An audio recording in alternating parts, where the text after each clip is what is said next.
And here we go.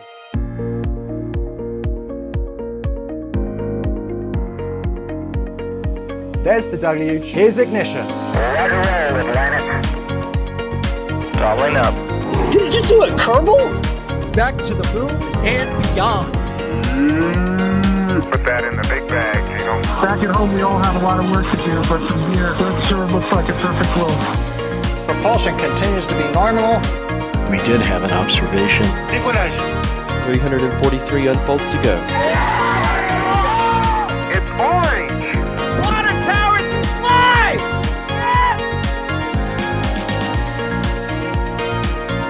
Bingo! Right in the center.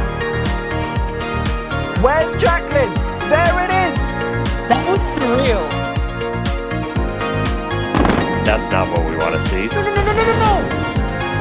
Oh my God. Yikes, you bet. Sure. We don't need any more of these.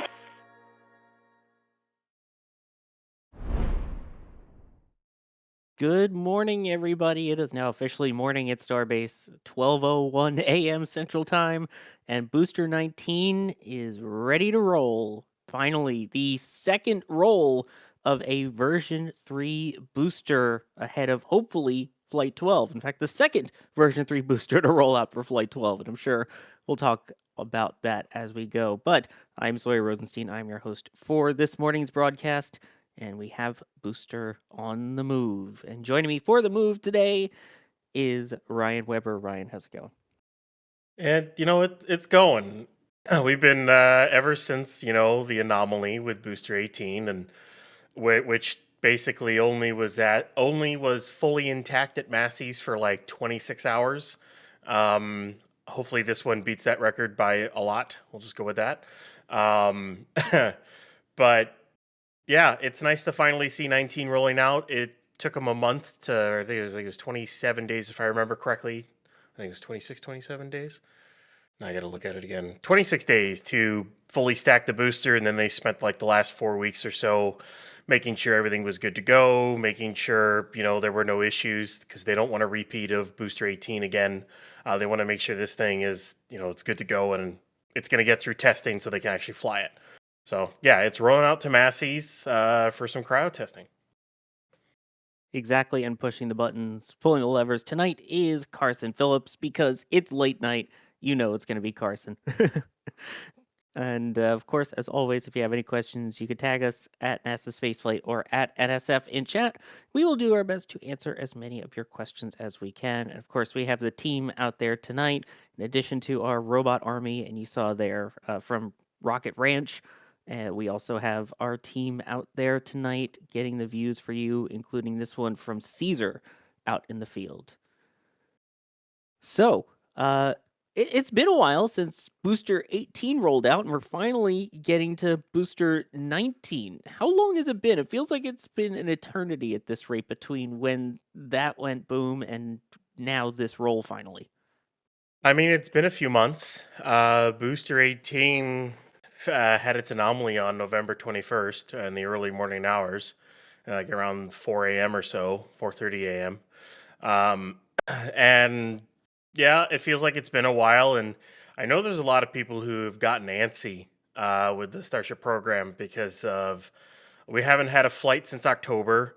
In fact, we haven't had a vehicle, whether it's a test vehicle, whatever, at the launch site since October, which I will say this, and this is after glancing at my spreadsheet for it, that is a record.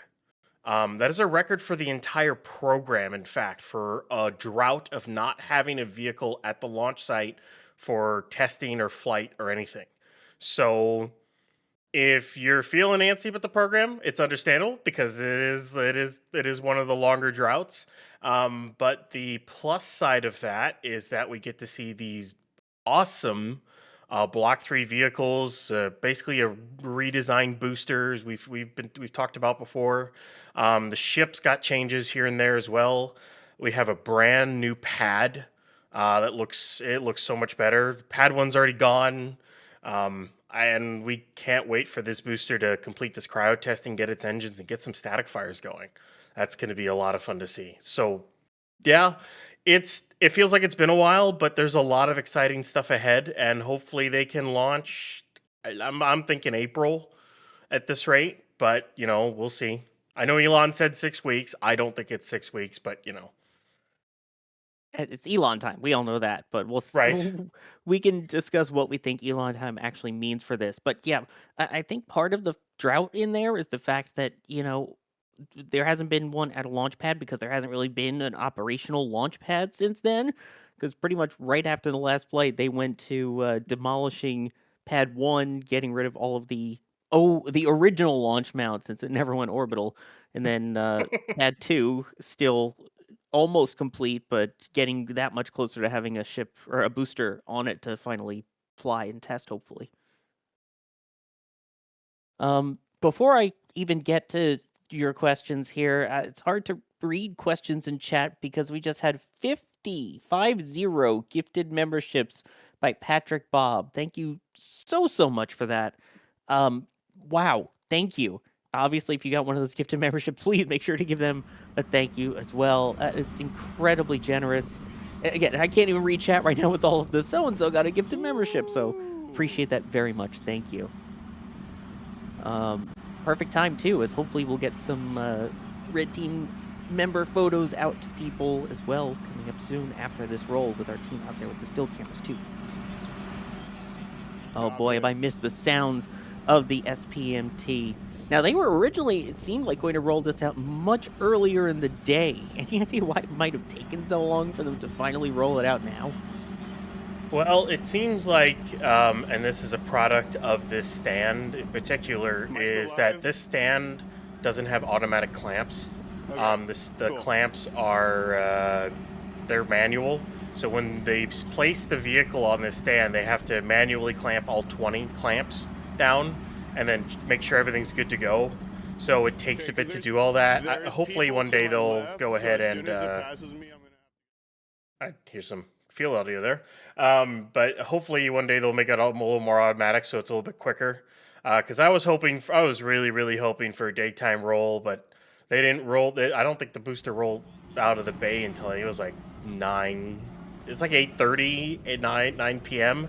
There was a 9 p.m. to midnight closure, and then as soon as it got out of the bay, they published a midnight to 4 a.m. closure, and everyone's like, ah. But, here's it rolling, so here we are. Better late than never, I guess. And at this point, as you were talking about earlier, it's not so much about getting it out to Masseys. It's keeping it at Masseys in one piece for all of the testing out there. Because I see one of the big questions, of course, is do we think that Booster 19 will be able to survive the cryogenic testing and static fire? And if so, what are we expecting success then ahead of Flight 12? I think it'll get through cryo testing fine. What happened to 18, that was a disappointment. I can only imagine how the engineers and technicians felt at SpaceX when that one happened. It was unfortunate. It was likely an accident. We don't know exactly what happened, and SpaceX may never really tell us. There's a possibility that when they do their Flight 12 update kind of thing, where they go ahead, like just before the flight, they explain, Block 3 and all that, there's a chance that they kind of give us a hint as to what happened, but there's also a solid chance they don't tell us anything at all. Either way, they put that behind them. They very quickly built this booster, and they took their time to make sure it's good to go. As we can see, it looks really nice. I do love the way the Block 3 booster looks with all of the high-pressure gas manifolds, autogen manifolds, power and data is literally run through the outside of the vehicle. I can't wait to see this thing fly, and I can't wait to see it on the launch mount. Of course, we got the split QDs now. One's liquid oxygen, one's liquid methane. So it looks awesome, and I think it'll make it through. I think we will see a static fire of this booster. I don't know when. Hopefully, I'm going to kind of predict maybe end of February, March for the static fire. But it's kind of up in the air with how long it'll take them to install all the Raptor 3 engines, because they've never put Raptor 3s on a vehicle before, at least not that we know of. There's a chance that they practice install before they roll that out for cryo. But we'll see. We'll have to see how long it takes them to do that. I would imagine they would have some form of practice or something at McGregor even that they can use just as they test out the engines to test, attachment methods. Is that something maybe they would do over at McGregor? Say, hey, let's try this method of getting it onto the test stand, and that may be the same method we use to attach it to a ship or a That's booster. That's a possibility. Of course, it's hard to simulate installing 33 of them on a booster, and then doing all the TVC plus the shielding that goes around the TVC and the main prop connections. Because while they have said many times, and I know Elon has said this, that there's no engine shielding at all, there's still a little bit. There's shielding around the valve manifolds on the engine itself, and they're shielding around the thrust vector controls. Ooh, look at that. That's nice. That's pretty. And it looks like they've got a decent amount of I think they have some of the tiles under there. They're basically using metallic tiles to protect a lot of the aft plate. Or the aft. It's not really a dome anymore. It's more of a plate instead on this booster. So there's definitely a lot of changes there, but. It's for everyone who remembers all the boosters coming back, they would basically look like a glow stick on the end of it. One of those like cigarette lighters things. Like that's just how it looked like, because that was the cork basically. It's like a corkish material that would just heat up and almost catch fire. That shouldn't look like that anymore. That metal might heat up like that, but it's definitely a lot more exposed now. I mean, that was really a cool look with it coming back in, just glowing like that. I am going to miss that a little bit. It may still happen. Those tiles may still glow. We don't really know. It goes through it's a decent amount of air resistance it goes through, so we'll have to wait and see. True, but I mean, just that it looking like it was enveloping the engine in fire as it was coming back in is still just one of my favorite sights. This a view, I believe, from Gauge as well out in the field. We've got our team scattered through different parts of the route to be able to try and catch it as it goes by. Especially we love getting to see and hear all of those SPMT noises. And yeah, how long has the X been on the back there with the booster marking on there? The booster tribe marking? Yeah. I think I'm pretty sure that's been on that stand since they built it. That's what SpaceX likes to call their booster team. They call themselves the booster tribes, or the booster tribe, basically. I'm pretty sure that's been on the stand since they built it, but I'd have to go back and look. And now taking a look up the chines here. Hopefully they all stay attached and nothing happens underneath any of them this time. That would be very nice. That would be really nice. For anyone who knows, the two larger, closer together chines, from that view, it was the one on the right, which is where the initial rupture for Booster 18 appeared to have happened, based off of how the tank peeled open and how some of the COPVs that were on there were gone and turned into carbon fiber confetti across Masseys. I still think there's a couple of piles of stuff still left over at Masseys. I know they had chine pieces all cleaned up and they took them back to Sanchez and stuck them in dumpsters and stuff. I don't remember if there's still some stuff around there. I'd have to go look again, but yeah, it's the chine on the right that basically unzipped from, it was about the third COPV up, and just basically unzipped the whole tank, the entire LOX tank, and then it's amazing it stayed up, but that's because of that gigantic new transfer tube, which we know is now actually just a transfer tube. There's no interior tube in that. In fact, it's so big, with it being 3 meters wide, almost as wide as a Falcon 9, in order to do work on the inside of that thing, you basically can get inside the methane tank access hatch just above the common dome. Then there's a ladder on the inside of the tank. Then that ladder goes down the common dome. And then there's a ladder that goes all the way down that transfer tube to the bottom. That is a lot of ladders. Like, imagine going down there. I don't know if I want to do that, but it might be cool once. That's when you need snakes and ladders, shoots and ladders, whatever your country called it. But yeah, let's hope that doesn't happen again with those composite overwrap pressure vessels. The COPVs, not great. Yeah, please behave. I want to see. I want to see a flight. As much as people would say I'm pessimistic or anything, I do want to see a flight. It's not like I don't want to see this thing fly. You know, I mean, yeah, that is very true. I when I write articles about Starship, I want to be able to write about the successes of the Starship program, not the failures. It'd be nice. Of Yeah. course, you're always gonna have failures, but As pretty as the kabooms are, the launches are also very, very pretty. Just saying. Oh man, and again, you could see them working on the roll here. I know they've been working on the roads as well for all of these rolls, right? yeah, they've been in the process of doing some work on Highway 4 and widening it in places. I think they're part of the way done with that. I don't remember how far along they are. I have to look it up again, but they've gotten pretty far in doing some upgrades to Highway 4 because when they originally built Highway 4, it was designed as a country road. Very basic, very simple, only for like small cars, maybe some pickup trucks going to the beach, stuff like that. That's all it was really designed for. It was never designed for high capacity traffic, semi trucks, high weight.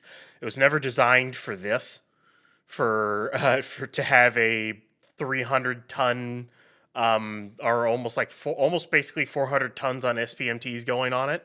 It was never designed for that, so they've had to make upgrades over the years. And I know people who've been down there. I haven't been down there, but I know people who've down there have talked about all the pothole issues with it. Yeah, I mean, it was basically just a beach access road until SpaceX came to town. Yeah. Let me take a moment now that we've have it finally on the road and have our stream on the road to thanks to people who help us stay on the road. The Space Pope, bless this booster. Thank you very much for your blessing, Space Pope. Appreciate that. William Foss saying, Sawyer, I love Jake and you too. Well, thank you. I believe Jake is asleep in my bed at the moment because right now we are in a cold streak here in Florida. So he's trying to stay warm. Tim Aldred, thank you for becoming a Pad Rat member. Chromatic, thank you for gifting a Red Team membership. Avatar Alphan also becoming a Pad Rat member. The Space Pope gifting 10 Red Team memberships as well. Holy gift trains tonight. And Bideford saying B19 is so shiny and beautiful. Thank you, NSF, for staying up late for us all. You're welcome. It's another late night here at Starbase. That's for sure. Here's one from Jacob. We were taking a look at a lot of the kind of attachment points as it was rolling by on those close-ups, and they're wondering, why did they run hardware around the outside of the booster, not under some kind of aerodynamic covers? Well, I will say this: the aerodynamic covers adds more weight. It also makes it so you have a bulkier outside, which makes it harder to hook up the clamps. It makes it harder to design the mount to do something along those lines, as well as hooking the QDs. I will say basically what you see out there is a lot of it's hard conduit or stainless steel tubing that's been welded to the outside of that booster. It's not going to go anywhere. If anyone thinks that, oh, the air resistance might break it off, well, you have to consider this is a 72-meter tall vehicle. The engines are going to protrude out the bottom, and you're going to have a decent bow shock of air as it goes around the vehicle. Those bits and pieces on the outside shouldn't really have that much of an issue with any air or anything along those lines. And SpaceX has definitely done their simulations. They've done the math.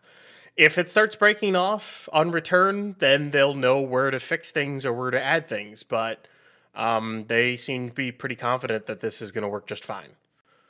And honestly, I like it. It makes it look really cool, like cyberpunk kind of thing, you know? It looks like a piece of mechanical machinery awesomeness as opposed to just super sleek. It kind of adds that technical vibe to it, I guess. Which I can get behind it, especially once you add the sleekness now of that built-in hot staging ring. I mean, Yeah, that thing's a beauty of engineering. The way the way the clamps are integrated into that the ring at the top. Basically, they run the wiring through some of the truss pieces up into that ring for the ship clamps. So it's a cool design. I love this booster. The inside is the only thing I don't like, which is that side landing tank. But SpaceX always loves to go back to Falcon 9 for things like the two QDs, a side tank inside. They love to go back to like Falcon 9 stuff. It's always funny when that I mean, happens. Falcon 9 is a pretty reliable vehicle, you got to say, even though you're It basically, is. 3 times the size here, but still. If it ain't broke, don't fix it, right? Right. I guess. Yeah. Also, I love how the headlights have just eaten up that cement truck that was there. I guess cement truck versus SPMT. Who wins? I think we know who wins. I think a pair of I think it's 16 axle SBMTs is what they got out of this thing. I think a pair of those plus I don't know, probably 250 to 300, maybe a 300-ton booster. We don't really know how much dry mass a Block 3 booster is, but I wouldn't be surprised if it's pretty high. I think the booster is going to win that one 10 times out of 10. I think that's a safe bet, yeah. Yeah. Plus, you don't want to make it mad. It'll blow a gasket if it gets mad, and we saw what happened too soon. I don't know if it's too soon. It's been a few months. Maybe it is too soon because this hasn't even been tested yet. Like, what will likely happen is they'll park it, they'll check it out, and then tomorrow night will be the pressure test. Once that passes, assuming it passes, I don't want to be negative, but assuming it passes because we don't, then they'll do cryo tests. It'll be curious to see if they load both tanks full at the same time.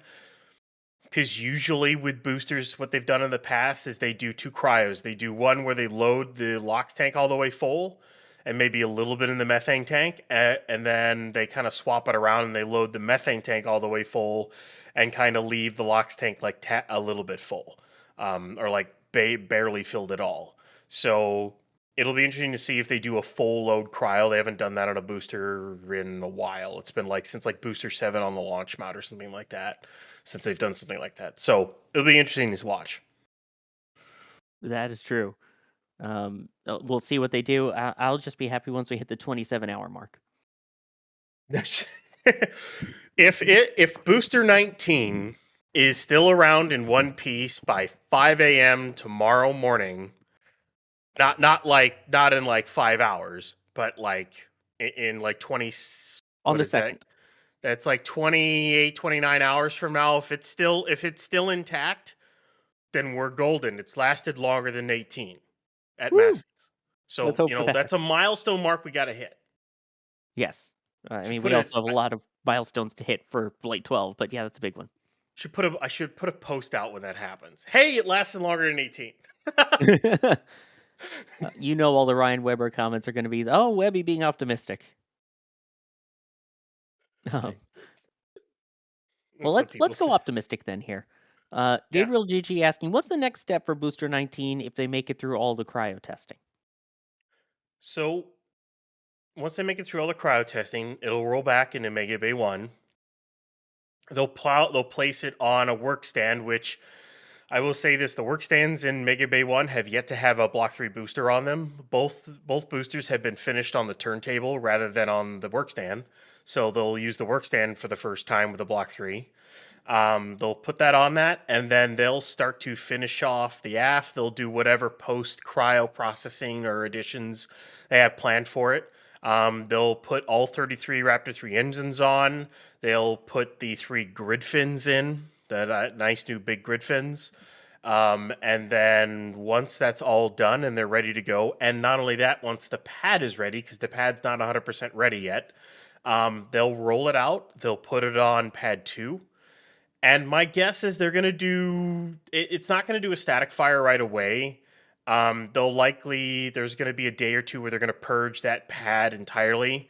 And then my guess is they'll do a tanking test with the booster on that pad to make sure the pumps work, the booster and the pad work together well. Then they'll probably do a spin prime. And then I wouldn't be surprised if they do like 2 or 3 static fires.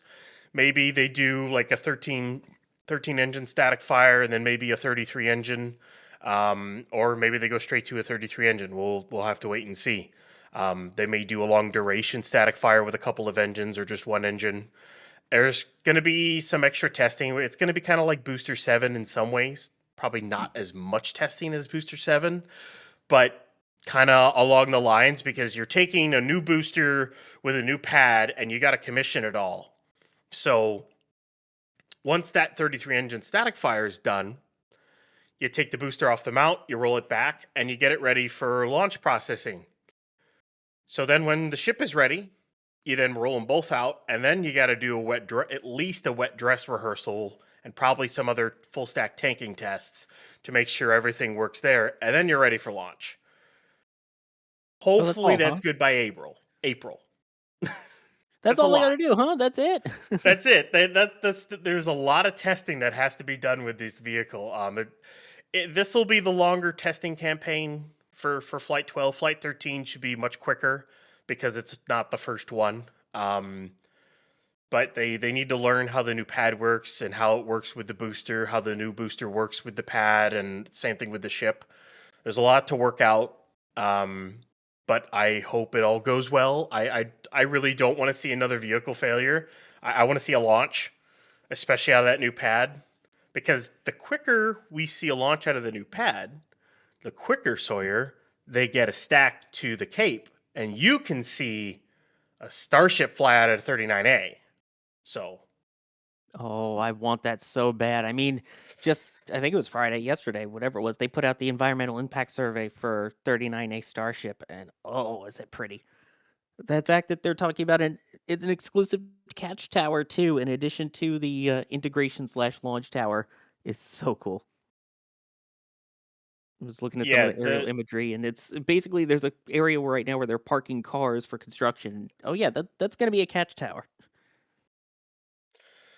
Yeah, we'll see when they start building that. I think their priority right now is building launch pads, especially like 37. 37, they're drilling and speaking to the Cape, and hey, look, it's a moon rocket. And they should be and they are in the count for the wet dress rehearsal as well. So, we've got 2 very vital components of Artemis. One's rolling out for pre-flight testing, the other one is doing a pre-flight test. And maybe February 8th, right, Sawyer? How confident are you in that? No earlier than February 8th. I'll say that. That's fair. Very diplomatic. I think they're going to try in this launch window. I'm going to go with that, which includes the 8th, 10th, and 11th. I think they will try for sure on one of those days. I just don't know when the launch will actually happen. And again, we'll see what happens with this wet dress rehearsal. That's the key thing. Because right now they were called to stations that are doing all of their, preps as if they were going for a launch. The simulated T0 isn't until 9 p.m. on, tomorrow. And then they won't wrap up the test until 1 a.m. The following day on the 3rd.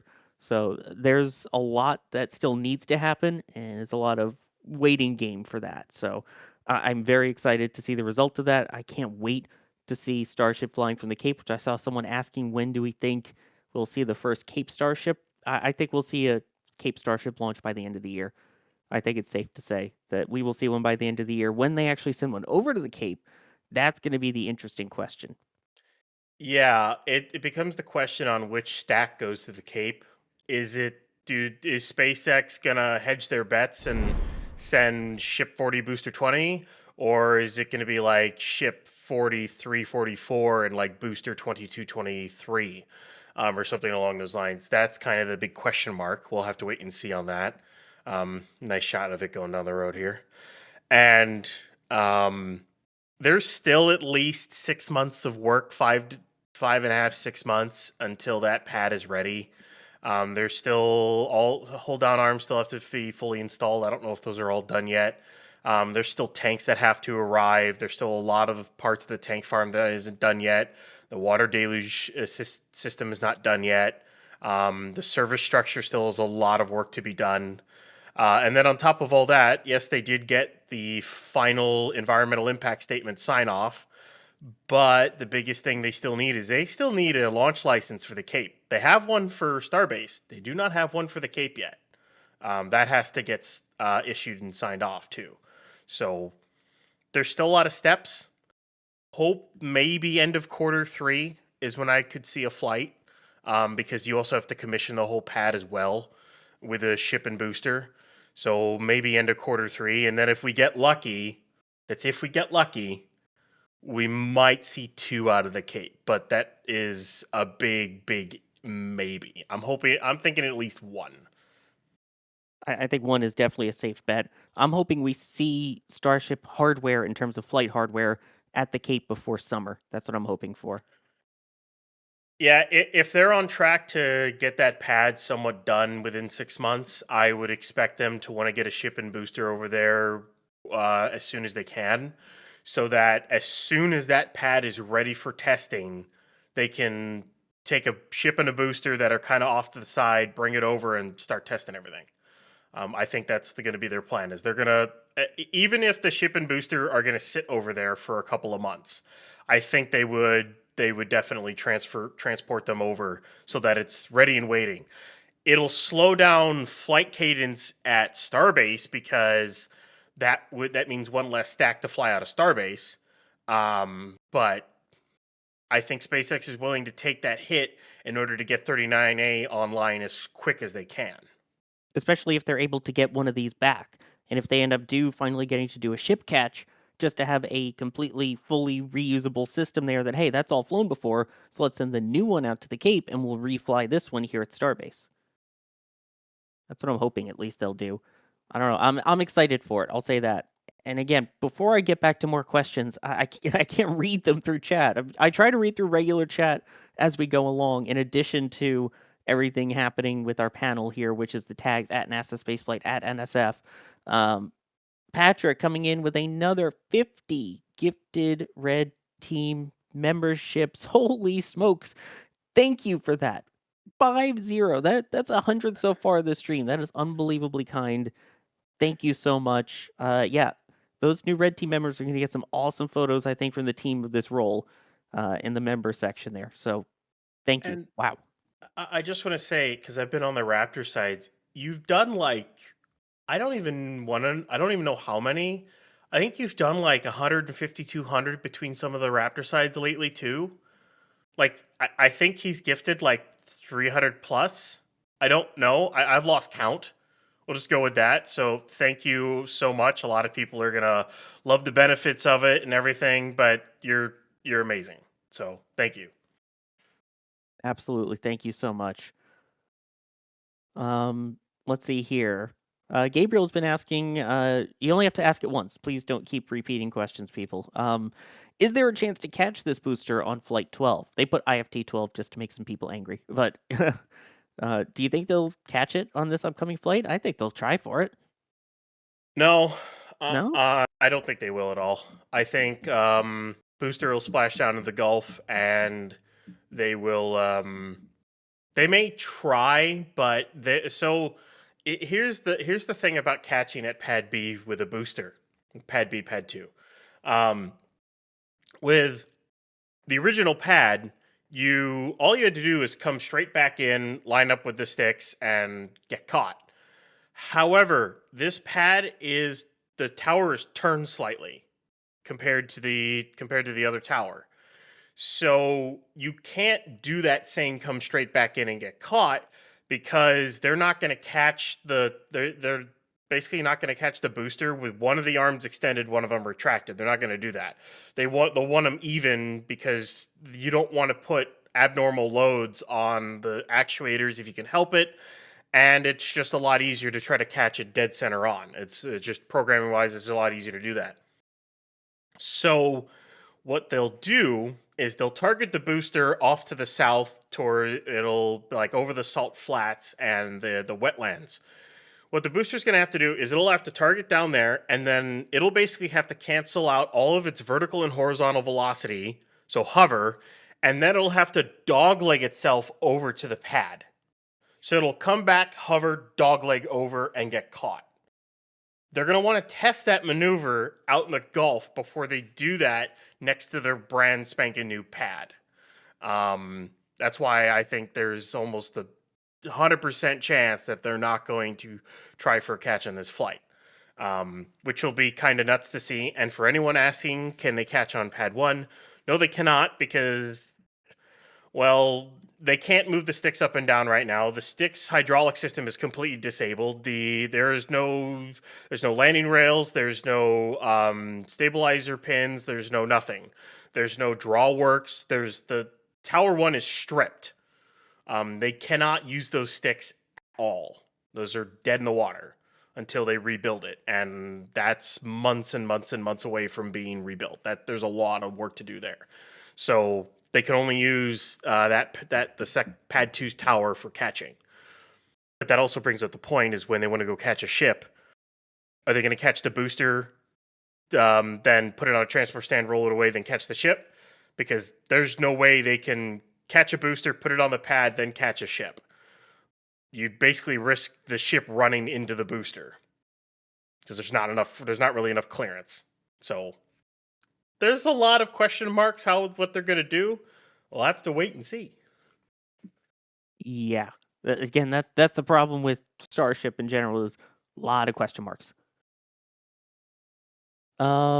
Let's see here. Sausage Man with the super chat with the Australian dollars saying, if Starship had a transporter type mission such as that done on Falcon 9, what do you think it might be called? Star Carrier? Any other ideas? Ooh. I don't know. It's Star Transporter. I don't know. They probably put Star in the name because they just love that so much, or something with X in the name. I swear. Or Super Transporter, because it's a super heavy. Or Transporter Heavy. I don't know. That's a good question. Chat, what do you got? Starlift. Ooh, that's a good one. Star Taxi. I like that. Star Taxi. Starshipper. There we go. Now we're talking. Yeah, Starship shipping the Starshipper. Oh boy. Here we in go. The ship. Yes, Starship shipping the Starshipper by launching payloads from the Starship's ship and then landing the ship. Uh-oh. What did we what did we start? I don't know, but Sawyer.exe has stopped working.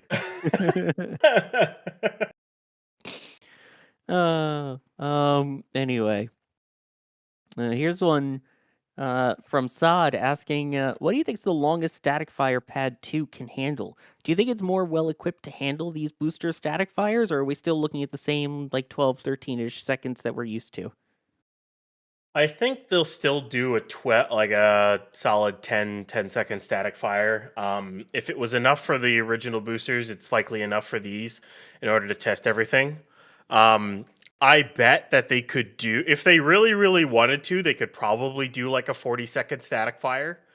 I wouldn't be that shocked. They have enough water, and the water pressure should be high enough to do a 40-second static fire at 50% throttle or something. The thing is they don't really need to. There's just not much point to do it. It's just kind of one of those things. They basically can test everything they need to with a short enough static fire. Now, will they do it for like the first time around? They may do a longer one for the first booster. There's a chance. Again, we'll have to wait and see. Hopefully, we'll know in like 3 or 4 weeks. Cross your fingers. Yeah, that'll be nice. It'll be so cool to finally see something on that pad, and I can't wait to see the imagery that we get now, having finally the diverter. Oh, that's gonna be sweet.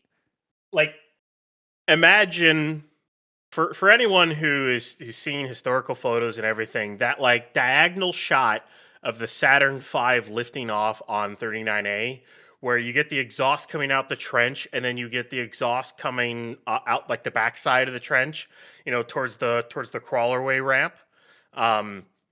Basically, imagine that, but Starship, and probably bigger. Oh, 33 engines coming out like that on the side there. Oh, it's great enough with 27 Merlins. I can imagine now 33 Raptors finally having that. Oh, the photos are going to be awesome. The biggest thing I just cannot wait for, and I mean the photos are going to be absolutely amazing. But DY's slow mo of a liftoff of that is going to be, oh man, it's like it'll be one of the greatest things ever shot. I'm sorry, it will be. I'm Oh, yeah. calling it now. I mean, you've seen probably on some of the launch streams the replays, but I have access to all the files when they come in, usually for like the shorts, and we work on quick turnaround videos after. There are so many shots where they start off epic, and then just as it's about to lift off, you can't see anything because it's all covered in the exhaust and the plume from around it. So it engulfs the entire thing. So it's like, imagine that shot of it lifting off from kind of an underneath angle with it being completely unobscured. There's going to be so when this thing launches. So we're gonna talk about fun stuff here. When this thing launches, you're gonna get the initial clouds of steam and nitrous oxide, basically NOx, as the exhaust interacts with the water and whatnot. So, and then you're gonna get the exhaust coming out the trench. So you're gonna get those shots. And just before the the booster lifts off, they'll activate the plate on the top of the pad, which will spray water kind of in and around on the booster a little bit. And just as the booster starts to clear the mount, that'll really start to get that'll really start to activate. So then you're going to get another puff of steam and basically NOx and exhaust gases as the plume interacts with that. And then once it clears the tower enough and all that stuff kind of goes away, you're going to get this absolutely amazing, and it's probably going to be I think it'll be more bluish this time around. It'll be more of a purple bluish, just 33 Raptor 3 engines running at max power as it lifts off through the tower. I just, some of the, like from the shots from like south are going to look amazing on this pad. I am really curious to see how the top plate interacts with the plume and how it maybe obscures or cleans up maybe the exhaust. We'll have to wait and see. It's going to be one of those unknowns until we see it, during launch. Oh, yeah. By the way, I'm being told that the booster isn't the only thing inbound towards Masseys. Apparently, there is another tank heading into the port of Brownsville with an end destination of Masseys. Yeah, it looks like it's a liquid oxygen tank. They rolled a 28 axle SPMT to Masseys a little while ago too. So that tank will get to Masseys, and then they're going to use it to park it off to a location. So it sounds like Masseys is getting an expansion of maybe liquid oxygen or liquid nitrogen. We'll have to wait and see. But yeah, so there's more expansion at Masseys. So coming. Yep. There's always something going on there. As long as we prefer things happening in one piece over there, but there's always stuff happening. And then we've got, of course, the Booster 19 testing. It'll be nice to finally see a ship out there as well, getting tested again, and hopefully staying in one piece as well. So, yeah, we don't need any more of these. Here's a question you were talking about with the catch arrangements there. New to this, asking, is the offset pad arrangement to catch the ship? Guessing pad 1 would catch the booster? It's possible that once both pads are online, if there is if pad 1 doesn't have a booster on it or doesn't have anything on it, they would probably use that to catch the booster and then use pad 2 to catch the ship. But I to be honest, the offset pad arrangement is simply because of the room that they had at the launch site. If they had the approval to build south, I would guess they would have likely oriented the tower for pad 2 the same way they did pad 1. But it's oriented the way it is because of space constraints, basically. So yeah, that's probably the unfortunate thing about it is just due to space constraints. Yeah, not SpaceX constraints, space constraints, and not Yeah, outer like space, ground space. they just didn't have the authority to. They own the land, but they don't have authority to build on it because it's salt flats and wetlands, and that's incredibly hard to get permission to build on because there have been a lot of attempts in the past in order to be able to recreate such an environment or habitat, and attempts like that have failed almost pretty much every single time. As far as I'm aware, I don't think anyone's successfully recreated that kind of habitat anywhere else. So when you go to request access to build on it, you have to do a land swap. So basically, you have to get enough land credits of similar or similar-ish like land in order to have that you will never build on, in order to be able to build on the stuff that you want to build on. And a lot of those times, those credits are 14 to 1. So for every acre that you say you want to build on a wetlands or salt flats, you need to be able to trade like 14 acres to never build on, or something along those lines. That's kind of how it works. So that's why it's always been hard for them to get access to build on that stuff. The caveat to that is it does seem like they have gotten just approval, or they have just built on some stuff in the past.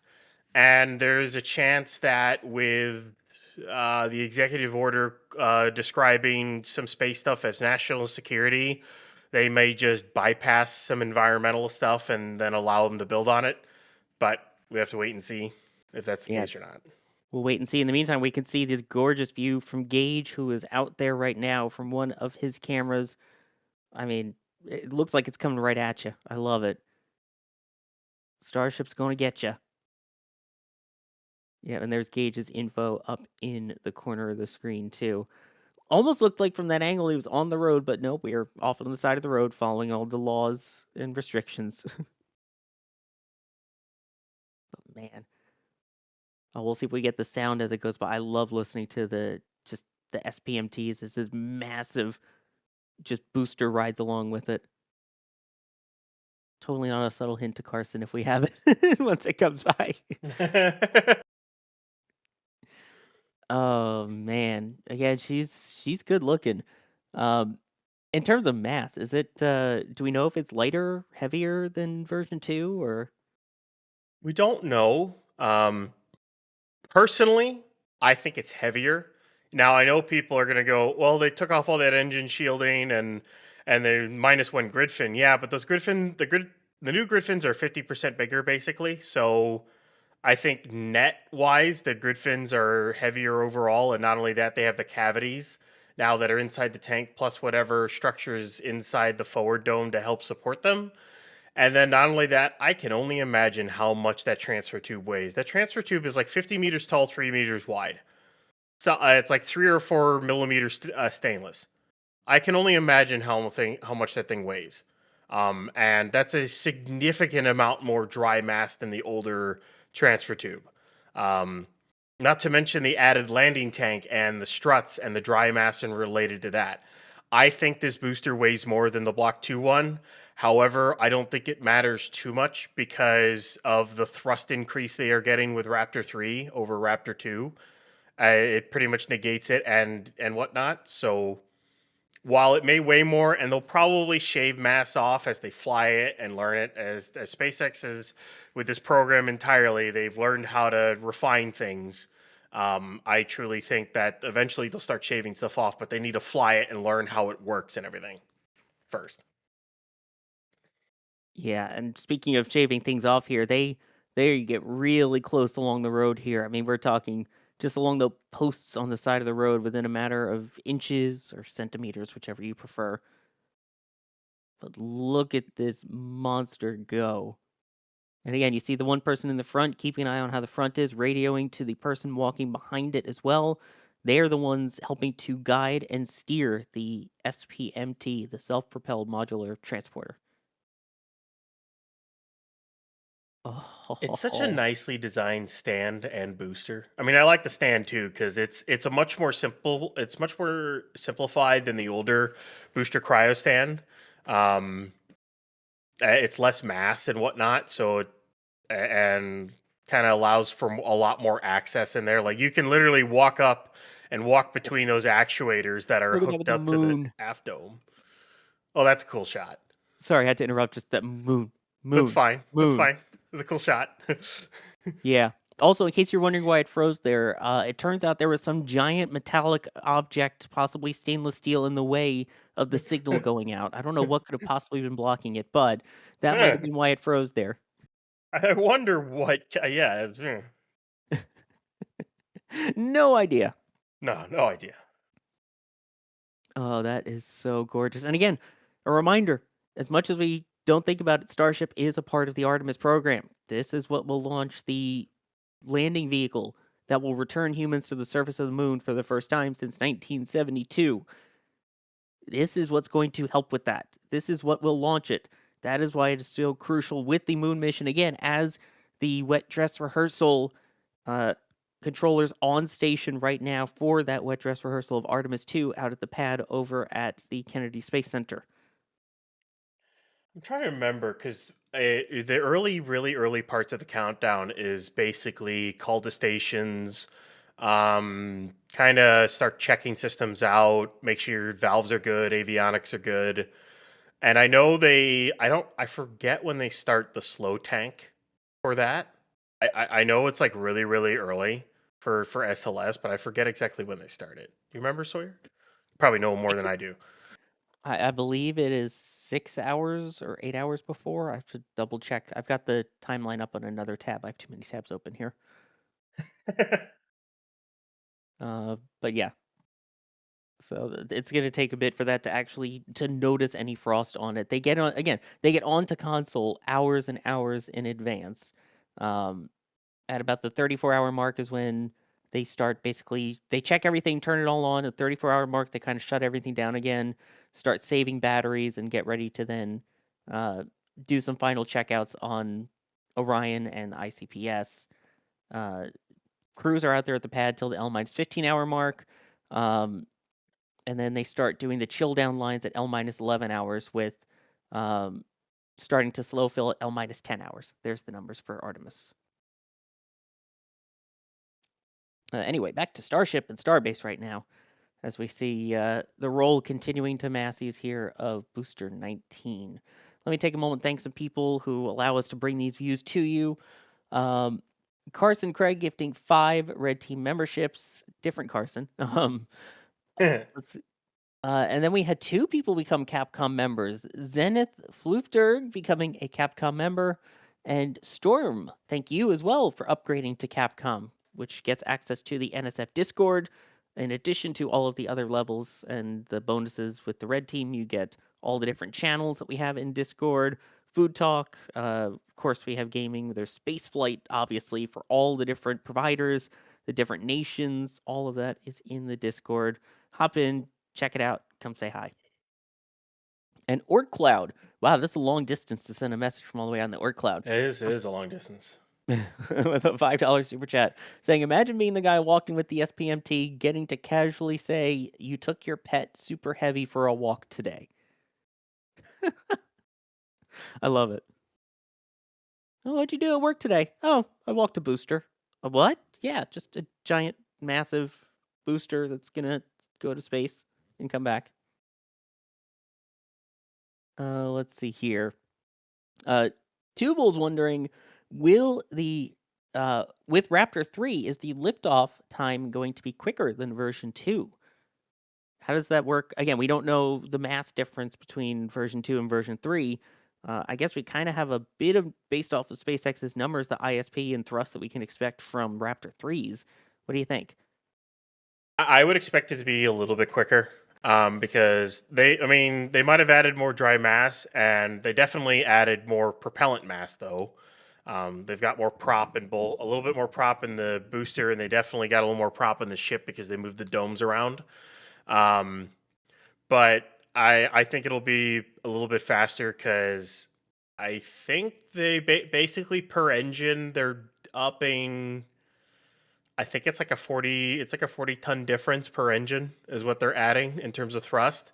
So you add that up, And even with a little bit more dry mass, a little more prop mass, it's going to be a little bit quicker, I think, getting off the pad, which it already gets off the pad pretty quickly.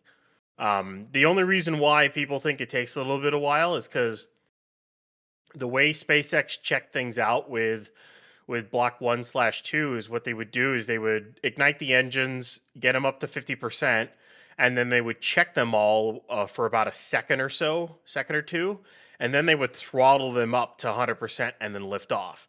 So that's why it always would seem like the booster took forever to lift off, is because they kind of stayed on the ground a little bit while they checked everything out. They might do that for the first few flights with this, and then eventually, once they get comfortable with it, it'll be ignite, throttle up, go, basically. So I think that's the other thing people forget. It's not like there's giant, massive hold down clamps and things holding the booster to the pad and the ship with all of these crazy attachments that are keeping it mounted. A lot of it is just the weight of Super Heavy, and the way that it lifts off isn't because of things releasing. It's literally just once it gets the TWR of 1.01 and above. Right? I mean, obviously there's some things, but it's mostly just the weight of Super Heavy holding it on the pad. yeah, it's because I think the Block 3 fully stacked, fully loaded propellant is like 50. It's like 5,600 metric tons, 5,700. It's in that like 5,500 ton range. Block 4 will be in the 6,000 plus ton range. And then of course, if they try to extend it anymore, you're going above 6,000 metric tons for a liftoff mass. So yeah, which is a lot. That's a lot. God, I thought I needed to lose weight. Anyway, yeah, it's the same thing with Artemis too. People don't realize they're heavy enough that they hold themselves down on the pad. The difference being Artemis uses, once the SRBs ignite, that's when it lifts off. Whereas Starship, it's just those 33 engines. Once they get them to enough power that they produce the correct thrust to weight ratio, off it goes. Let's see. Again, folks, I see people talking about the flashing lights and about the exposures. I know it's difficult to keep an eye on. Thank you for the super chat about that, Dead Zero. We can't control that. It's at night. They have to have the flashing lights because of the way that the road closure is. I apologize for that. There's nothing we can do. It's just the way SpaceX does things. And of course, they choose to do it at night instead of at day when it's a lot prettier. Hey, you just need SpaceX to roll out during the day is basically what we need. And, well, maybe eventually we'll get one rollout during the day at some point. I hope the rollout to the pad is during the day. That would be really, really nice to see. Yeah. Please, SpaceX, be the rollout to the pad during the day. Like, make that early morning, and then later in the day, I want to see... It needs to be light out when they lift this booster onto the pad. Like, it needs to be light out when they do that lift. Because I want to see the engines, I want to see the aft fully exposed, and it be light out, and to have people take amazing, awesome pictures of it. Like it has to happen. Sorry, it has to. Yeah. And of course, if they stuck with their original, 12 to 4 p.m. window, that wouldn't have been an issue. But they didn't. Then they did a 9 to midnight, and they didn't stick to that. And now here we are at almost 1 a.m. Central Time, and they're still heading over to Masseys to answer the question of the person who said, "Are we there yet? Are we there yet?" Let's see. There was also a question here of, is this just for pressure testing out there? Do we know if they're going to do anything more, or is it we just expecting the pressure tests? They will do a initial pressure test, an ambient test, make sure there's no obvious leaks with just gas. Testing all the COPVs, all the valves. They'll run through avionics checks and everything, and then they'll load cryo. You can actually see the truss structure for Masseys in that shot. That's actually really, really cool.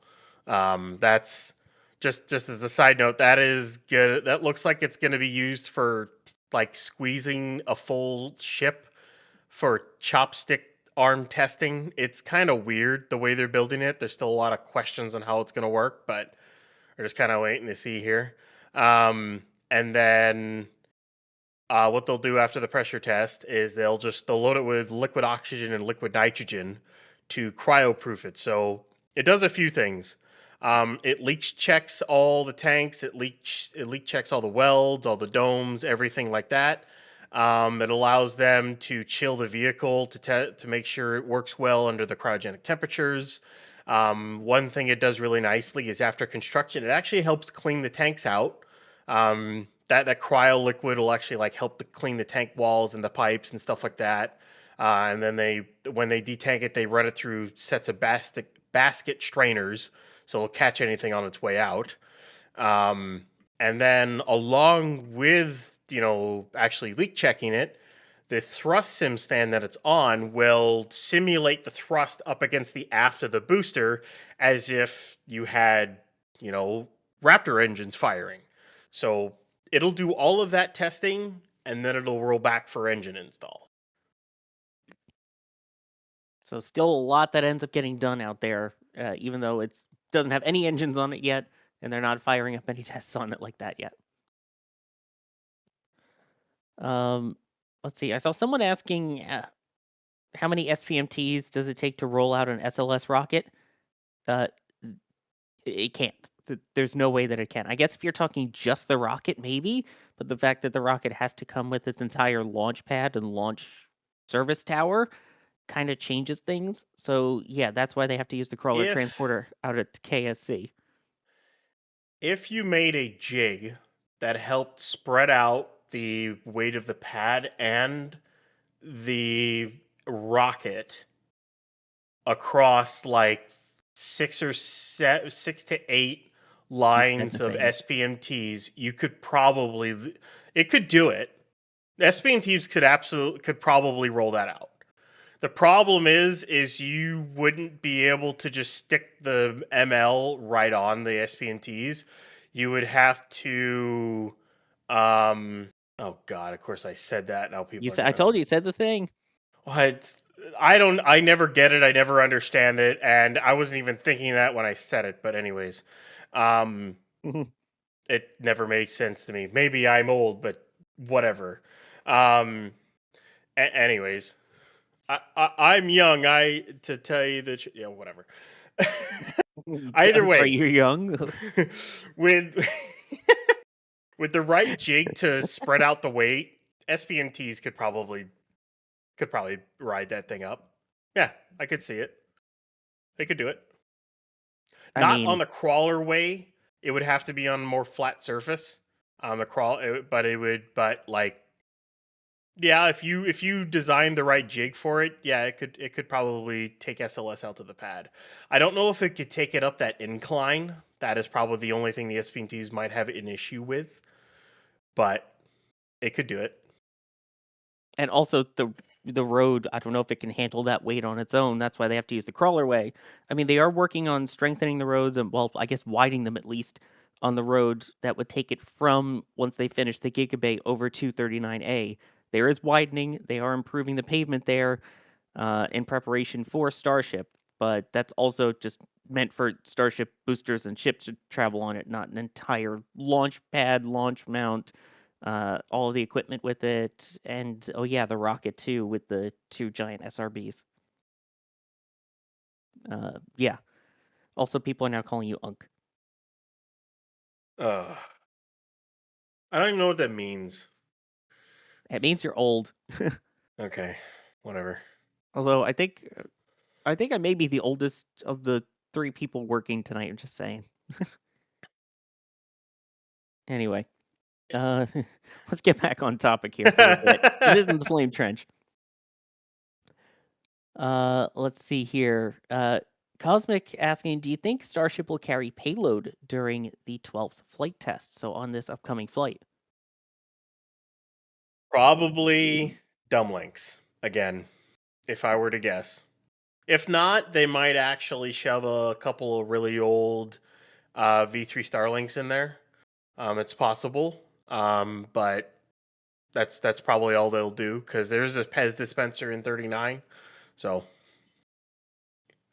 yeah, I mean, I feel like it would be a waste at this point if you got the equipment, you've got everything, set for it. Assuming the booster works well, might as well continue the testing in orbit.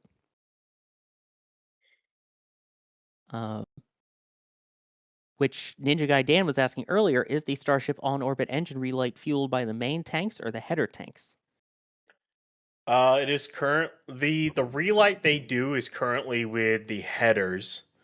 But in future they will need to use the mains for it, so probably an ullage burn or something, or just a venting in order to get the prop settled in the tanks before they fire, because eventually they're going to need to do TLI burns and Mars injection burns, and whatnot and so forth, as well as burns to get up into geostationary.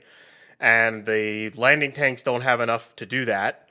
There is a chance that they use the landing tanks to do the initial ignition of it and then swap over to the mains, but I don't know. You might have a really bad water hammer like effect with the liquid propellant if you do something like that, like trying to immediately shut off the headers.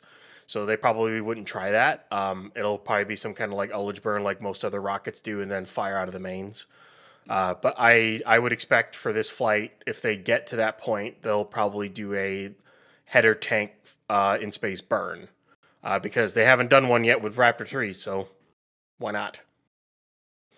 Why not? Exactly. Yeah. We'll see how it works. Let's see here. High Reactivity was asking, will they add panels to the hot stage truss structure to assist the booster in flipping? What do you think? They won't do that because they're going to use the engines of the ship in order to help with the flip. I'm trying to remember what they said. I think it was a throttle. I think it was pretty sure it was a throttle differential is what they were going to do to help basically push the ship and booster away from one another. They won't do that same panel thing anymore. The truss structure should be all the way open for that. Yeah, I mean, I think they've kind of got that design figured out at this point. We'll see how it actually ends up going with the flip on this, but I feel like they've kind of got that flip and burn maneuver worked out, even with now having the Raptor 3s and the built-in hot staging ring. Man, I'm amazed to see so many people still in here, even though it is 2 a.m. Eastern, 1 a.m. Central, and I'm sure overseas it's quite a different time. I'm curious to see what time it is where everyone's watching and where they're watching from, because it is wild to have this many people on at this time of night after streaming 6-7 minutes so far.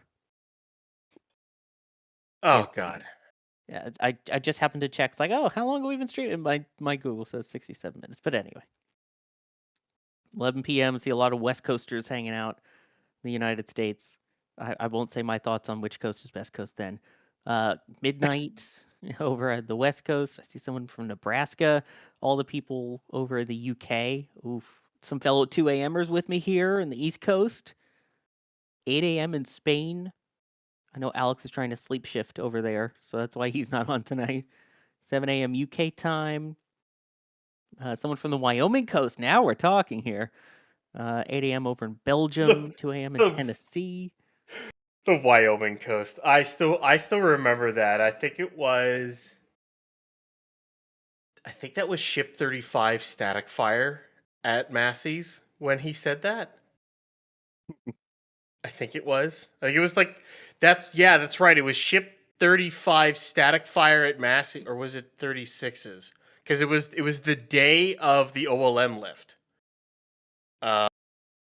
Stand by. I can give you the exact date.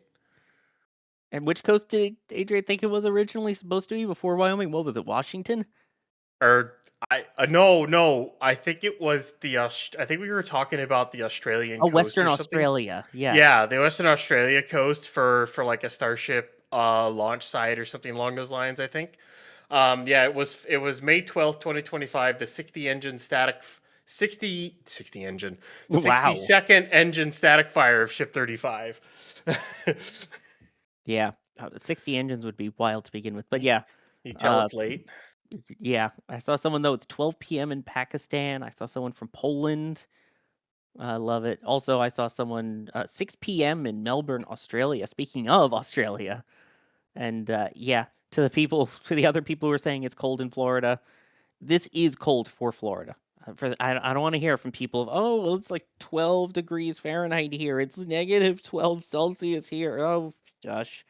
Right here, it's, let's see, 2 degrees Celsius, 35 Fahrenheit. So, It's yeah, that's cold for Florida.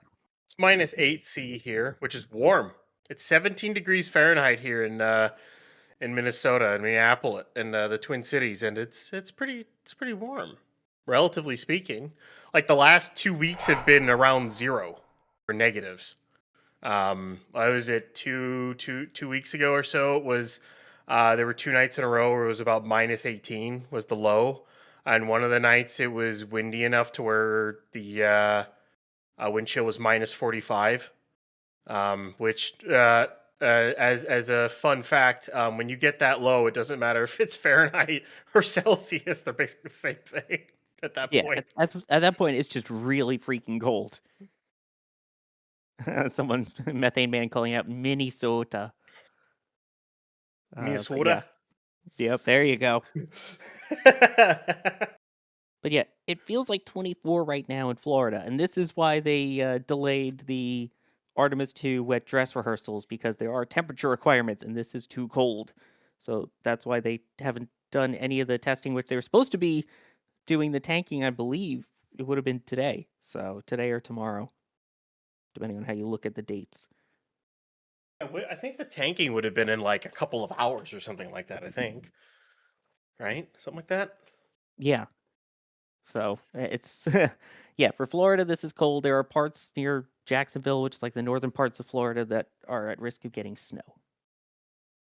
Anyway, back to Starbase here.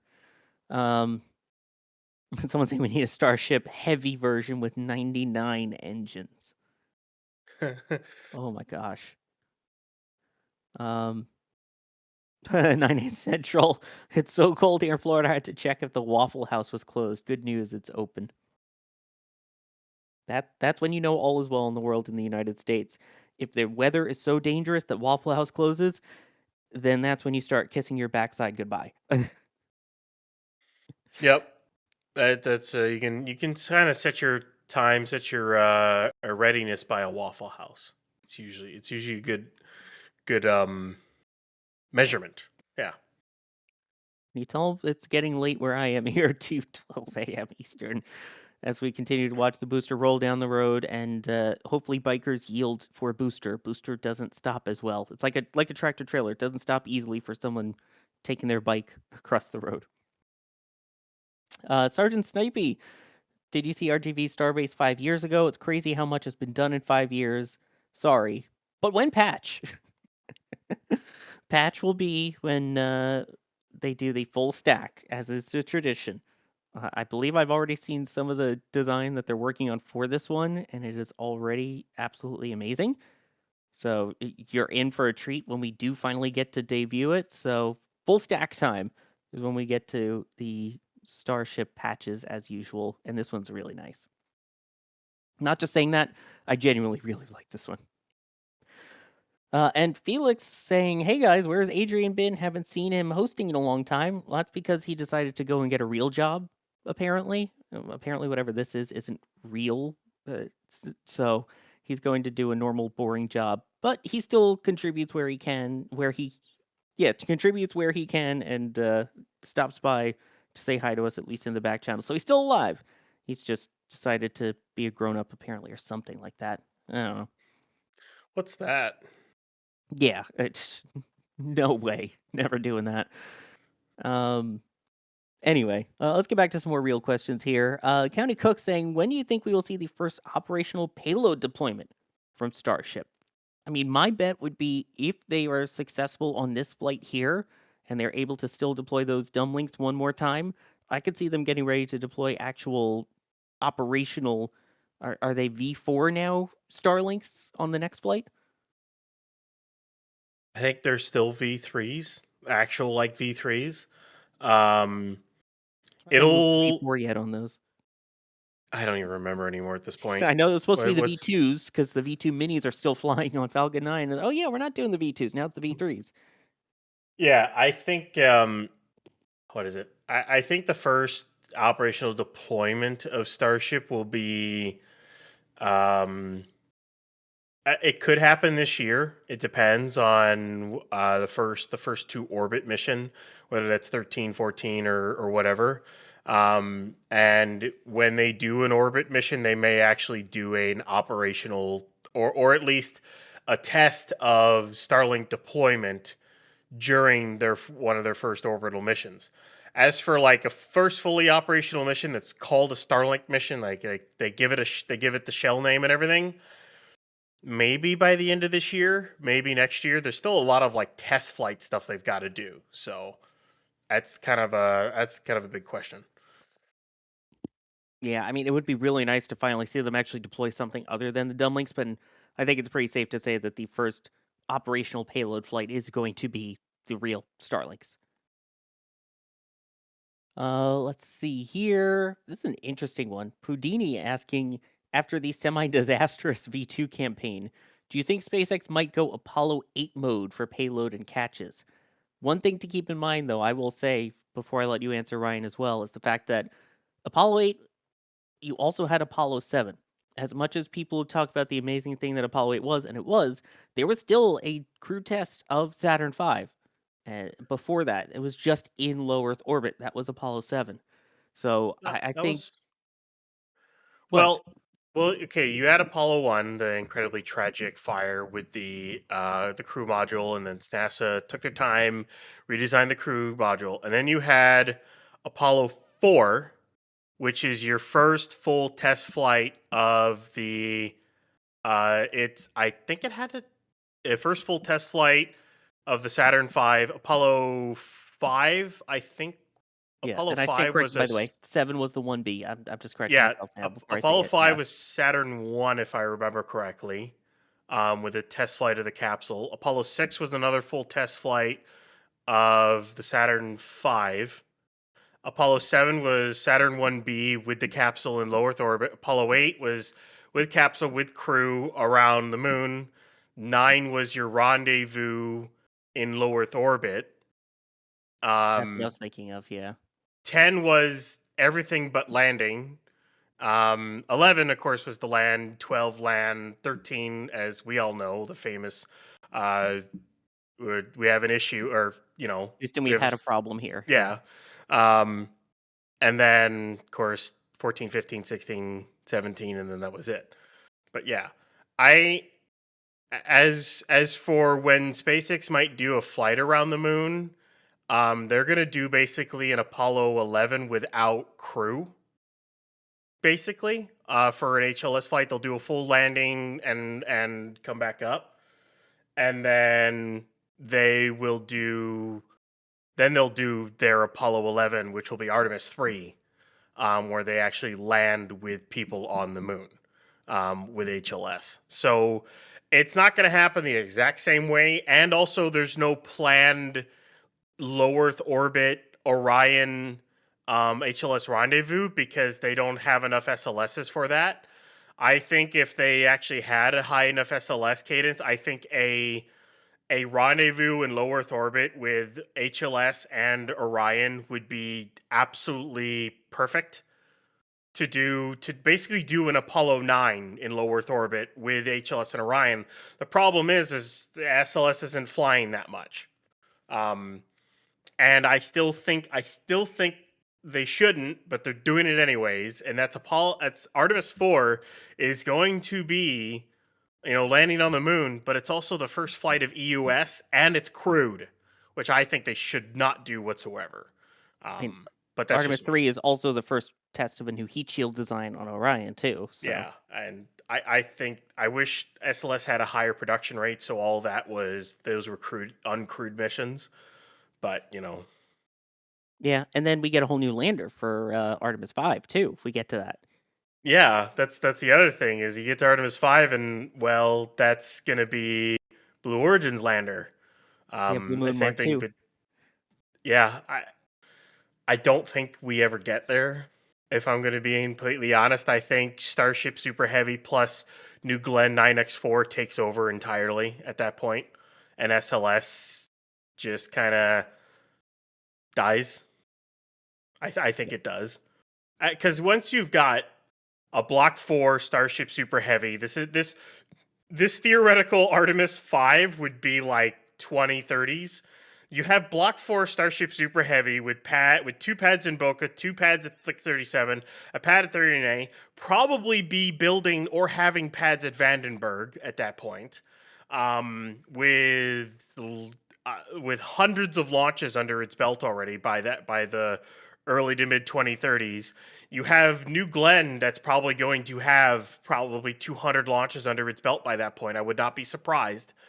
They start launching like crazy, and they start launching 9X4. Maybe they have another pad built, and they're going because but by the time Artemis 5 happens, we're probably talking a decade from now, and that stinks. That's only 5 missions. That's how slow Artemis is going. It's not great. Well, I mean, there's a lot to it. I'm just going to say, welcome back, traditional Ryan Weber. We're used to seeing that. Anyway, I think, I mean, that wasn't really the whole point of their question, but I agree. I think it's going to be interesting to see. I think we'll get to Artemis 5. If nothing else, we will definitely see a Blue Moon Mark II lander land on the moon, whether it's a NASA mission or not. But anyway, the real question, I think, was basically them saying, since, the first real crewed flight of Saturn V, they were originally going to say, oh, let's be conservative, and Apollo 9 will do the moonshot. And actually, they said, you know what? Well, let's just send Apollo 8 out to the moon. A sort of, I don't want to say YOLO, because obviously there's a lot of thought that went into it, but kind of a YOLO move there.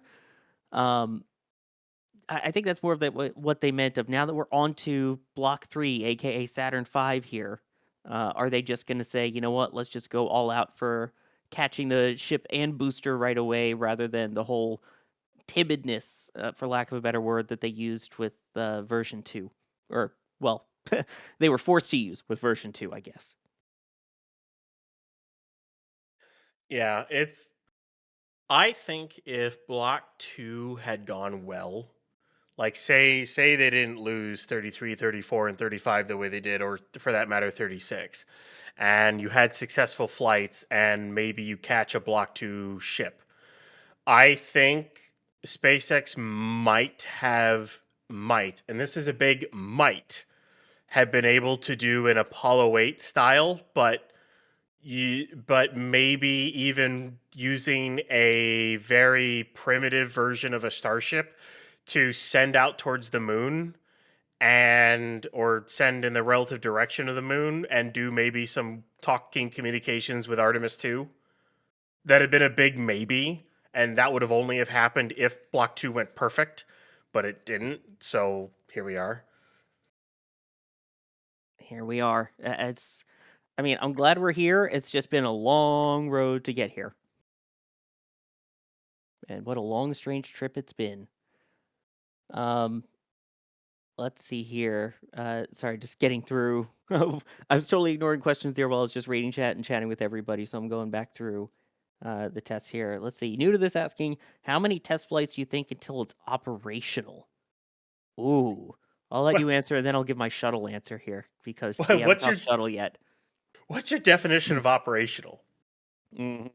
That's my question to you and to anyone else. What's your definition of operational Starship? Because SpaceX is going to be continually messing with this vehicle and trying different and newer ways and upgraded systems and everything along those lines. They're going to be doing that for a while.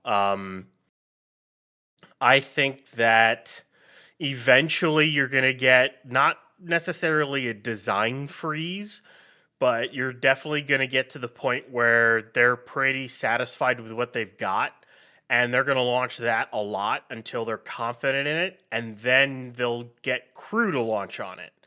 And then that's where you'll also get, customer payloads and everything like that. I don't think there's an upper limit to the number of test flights until quote unquote operational. I don't think there is one, to be honest. I mean, here's my thought process. I'll go ahead and bring in Shuttle, because we haven't yet. They considered the Space Transportation System operational by STS-5. There were the 4 quote-unquote test flights, all of which were crewed, because they hadn't made Shuttle autonomous at that point. Technically, they could have later down the line. They had things they could have added to it to make it autonomous, but they never did. But they said, oh yeah, 4 of them is fine. And then that's when they removed the ejection seats, got rid of everyone wearing the pressure suits, and went to just flight suits and said, yep, that's it. Good luck. And yeah, everything was fine until it wasn't. And that vehicle continually had problems throughout the years. But at that point, they're like, oh, it's operational. It's just growing pains. That obviously didn't end well with a 1 in 72% chance of having a problem, especially now as we're in NASA's Days of Remembrance, with today, February 1st, marking the anniversary of the Space Shuttle Columbia being lost on reentry 13 years ago. So that stuff still stays very in the forefront of my mind all the time with this. As for Starship, I think it kind of harkens a little bit over towards Falcon 9. I mean, that one, of course, you had Falcon 1, which was basically entirely demonstration. Falcon 9, in the early days, it was kind of evolving. I think, though, once we got to Block 3, 23 years ago, dates are hard. Once we got to Block 3 of Falcon 9, that's when it kind of felt like, okay, they got their groove here, they got the design down. Of course, they continued, like you said, to make upgrades to it and things, but I feel like at that point, once we got to Block 3, that was when they kind of nailed down the design. And then, yeah, obviously, you had the full Block 4, you had full thrust, and then now Block 5. But that's kind of my thoughts on it. Also, holy cow, time passes fast. Yeah, you said 13 years, and I went, that would be 2013. Shuttle was shut down by then. Yeah. Man, that time really does fly. Yeah. It does. It makes me feel old, but still, those are the things we can't forget. And I mean, yes, right now SpaceX is kind of going for the learn as you fly, which is fine when you don't have people on it. The problem is once you actually get people on it, things have to change. So right now, I think until SpaceX says, yes, we feel comfortable being able to put a human launch vehicle on top of this rocket, then I would still consider it not fully operational, if that makes sense. Because the one thing that Gwen has stressed in the past, and I know Elon has also said it as well, and I think Kathy even said it too, is they wanted to fly this thing hundreds of times before they ever put humans on it.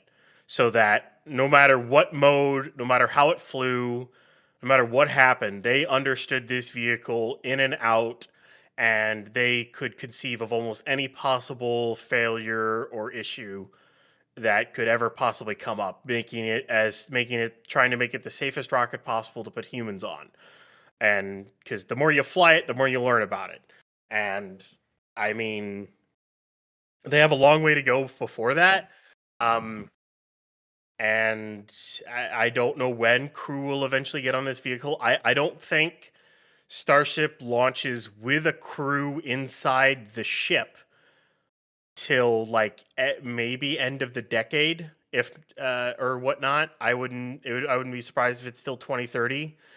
Because the funny thing is, and I know me and EJ talked about this on even a Flame Trench once, is the R&D time for a crewed vehicle is like 10 years. That's basically what it is set at. The Dragon took about 10 years, Shuttle took about 10 years, Apollo took 10 years. And Starliner's taken longer than 10 years. But it's sometimes you figure it out, sometimes you don't. And Starship has been going since 2020 in its development program, and we're 6 years in. They might be 4 years away from being able to safely put crew on board. They may not be. That's going to be a big question mark and that's up to SpaceX on how confident they are in the vehicle. So I can't wait to see a full launch with crew on board. That'll definitely be a day, probably out of 39A or something along those lines. It'd be my hope of the launch site to do it out of. And then of course I can't wait for the day that they first send the first crew to Mars. That'll be fun as well. Oh yeah, I mean, It's interesting though, because you have something like Apollo, where I guess technically 10 years, but if you go, let's say, from Mercury, which was the first crewed mission of that was 61, to when Yeah. we had the first crew flight of the Apollo capsule and command service module, which I believe was 67. That's obviously a little shorter, and I think that's kind of what SpaceX is trying to go for, especially given the deadline that was put to have humans on the surface of the moon before the end of 2028. So, I could see them trying to accelerate it, but at the same time, yeah, you don't want it to go too fast where you miss something and then regret it. That's just the thoughts that go through my head with all of this. But it would be nice to see it be done sooner than later and get through these growing pains as quickly as possible and get to that launch cadence that they've been talking about for all this time. But yeah, also someone pointing out the fact that did I say the numbers? Is that why people are pointing that out? You know. Carson in the back chat. Carson, you have something to say to me? Say it to the stream. Or we have breaking news. Tank. Oh, thanks for letting me know what we were about to see here. Jeez. Because I said the year 1967. Okay, that's what it was. Yeah, we have the tank that we were talking about. I believe that was that the one that went into the port? That one, it's very hard to see because there's a headlight directly in front of our camera. Yeah, it's been sitting at the port connector road for like the last day. They're bringing it to okay, now something's right in front of the camera. They're basically bringing it to Masseys. It'll likely be there to expand some of the tank farm capacity there. It definitely beat the booster. Maybe the booster was going purposefully slow until the tank got there, and then maybe they'll speed up Sawyer so they can get there quicker. Please, I'm tired. Please go quicker. I was not supposed to be working the stream tonight, folks. Please, quicker. Well, SpaceX took forever to put it on the stand. Yeah. And again, folks, there's not much we can do when the headlights are directly in front of our camera like that. So apologies about that. I know. Yeah. Anyway, it looks like it's coming up on the turn here. You can see the lead Cybertruck in the way, and those concrete trucks. Hey, boss, think I'm gonna be a little late. Why is that? There's a traffic jam. Oh, was there a crash? No, there's a booster. Yeah, those trucks are likely the ones that have been running back and forth between Pad 1 as they've been drilling piles for Pad 1's new flame trench and whatnot they've been doing it 24/7 for at least the last week and a half, 2 weeks now. So yeah, it takes a lot of concrete in order to do that because when they drill those piles, they drill down like 20, 30 meters or so. And then they pull the drill out. As they pull the drill out, they fill it in with concrete, and then they basically slide a rebar cage in, and presto, you have a piling that kind of solidifies and helps stabilize the soil and the building that you're going to put on top of it. So that's probably where those concrete trucks are from. There you go. Because I was just about to pull up the question of, hey, where are those concrete trucks going? So Ryan Weber to the rescue. Let's see here. Let me thank some people. Cell, thank you for gifting a Red Team membership. Pudini, thank you for the $5 super chat. And Dead Zero, thank you as well. Here's one from Gary7. When will we see an HLS launch or at least a vehicle on the test stand? We were kind of talking about, obviously, when we want to see it. When do you think we'll see an HLS vehicle on the test stand at least? Let's go with that. Ooh. That's, I don't know. There is one interesting thing. There is a nose cone that was built, and then it was kind of shuffled off to the side. We think it was a Ship 44, but of course we haven't seen any labels, so it's kind of assumed to be Ship 44. That nose cone has been shoved off to the side, and they're doing stuff with it. There's a chance that that's an HLS prototype, or that could be a tanker prototype, or a depot prototype. We don't really know. until they roll it out or they show us or talk about it more. We know they've done a lot of testing for HLS, but as far as a full vehicle, I would think that they would want to have an actual HLS out at Masseys for tanking tests and other testing, hopefully by 2027. I would assume early to mid 2027, if they actually want to land on the moon 2028, because then you need to launch that either from here or from 39A, and then basically have it do the demo landing, and then you need another one that can do the actual crewed landing. So hopefully, but maybe by the end of the year this year, we see a vehicle start getting built that's HLS. If not, sometime in early 2027. That's my guess. But of course, that is going to entirely depend on how Block 3 goes. Because we have to remember, if Block 3 doesn't start off well, Starship gets even more behind in its schedule than it already is. Block 2 put it about 6 to 7 months behind with the failures that the ship had. So the hope is that this succeeds a lot more. By the way, this is the map of where the booster is and how far it has to go to get to Massies, which according to Google Maps is just a simple, what is that, a 6-minute drive? So yeah, it'll totally be there in 6 minutes because it's totally going the speed limit on Highway 4. Yeah, totally. So there you go. 4 minutes, that's what it is. Sorry, we have a small preview window here. So that's how long it will take. You to get said there. it 4 again. minutes. Oh my goodness. It was not intentional. That one was actually not intentional. So, anyway. Continuing along here. As we see from Rocket Branch Outpost, our friends over there allowing us to keep a camera there. Great people, great place to also go see Starship once it starts flying again. So if you're looking for a good place, I believe we have a command in chat for them as well. Let's see here. Looking through the questions. Again, I've been behind on checking in through the questions here. How's everyone doing tonight? It's been a long one so far. Well, we've been rolling a little over an hour and a half now. It's getting closer to Masseys, but we're also getting one step closer finally to seeing this thing fly. It looks like the tank is sitting on the other side of Highway 4, and the boost, it's going to go in behind the booster. So it's waiting. It looks like the tank is waiting for the booster to go into Masseys. And then the tank will drive in behind it. I think would that's hope the so. tank right there. Attached to that semi. It's really hard to see though because those police lights are really, really bright that close. Yeah, parked directly in front of our camera that we have there. Thank you very much, Brownsville, or I'm not sure which police department it is over there, but yeah, Cameron County. Cameron County. Thank you. Yeah. Appreciate it, guys.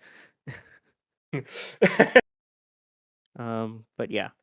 Anyway, let's see here. Here's an interesting question. Vaquero asking, when full load of Starlinks? Because I'm sure even when they do the first Starlink flight, I don't think they're going to load it all the way. Maybe we see kind of the same number of the Starlink dummy sats, dumb sats, test sats, whatever you want to call them, like we've seen in the past test flights. When do you think we see the full load? And how many is a full load of Starlinks anyway? For Block 3, I think it's in the... Oh, man. I have to remember what it is off that Pez. I think it's like 70. It's between like 50 and 70 Starlinks they can do, and it's a double stack, so it's like two stacks of like, I think it's like 2 stacks of 30 is what they can do in there, or something along those lines, or 35. It's something like that. I'd have to ask Nick from Ring Watchers again. I think he measured it a while back. But basically, I honestly think it'll be the first fully operational Starlink mission. Like whatever it is, Starlink, Shell. It'll probably be. I don't know how they're going to name the Starship Starlinks.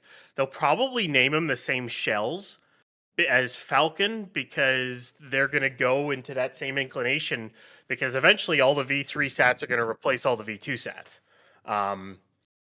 But maybe the first one will be like 6-200. I don't know.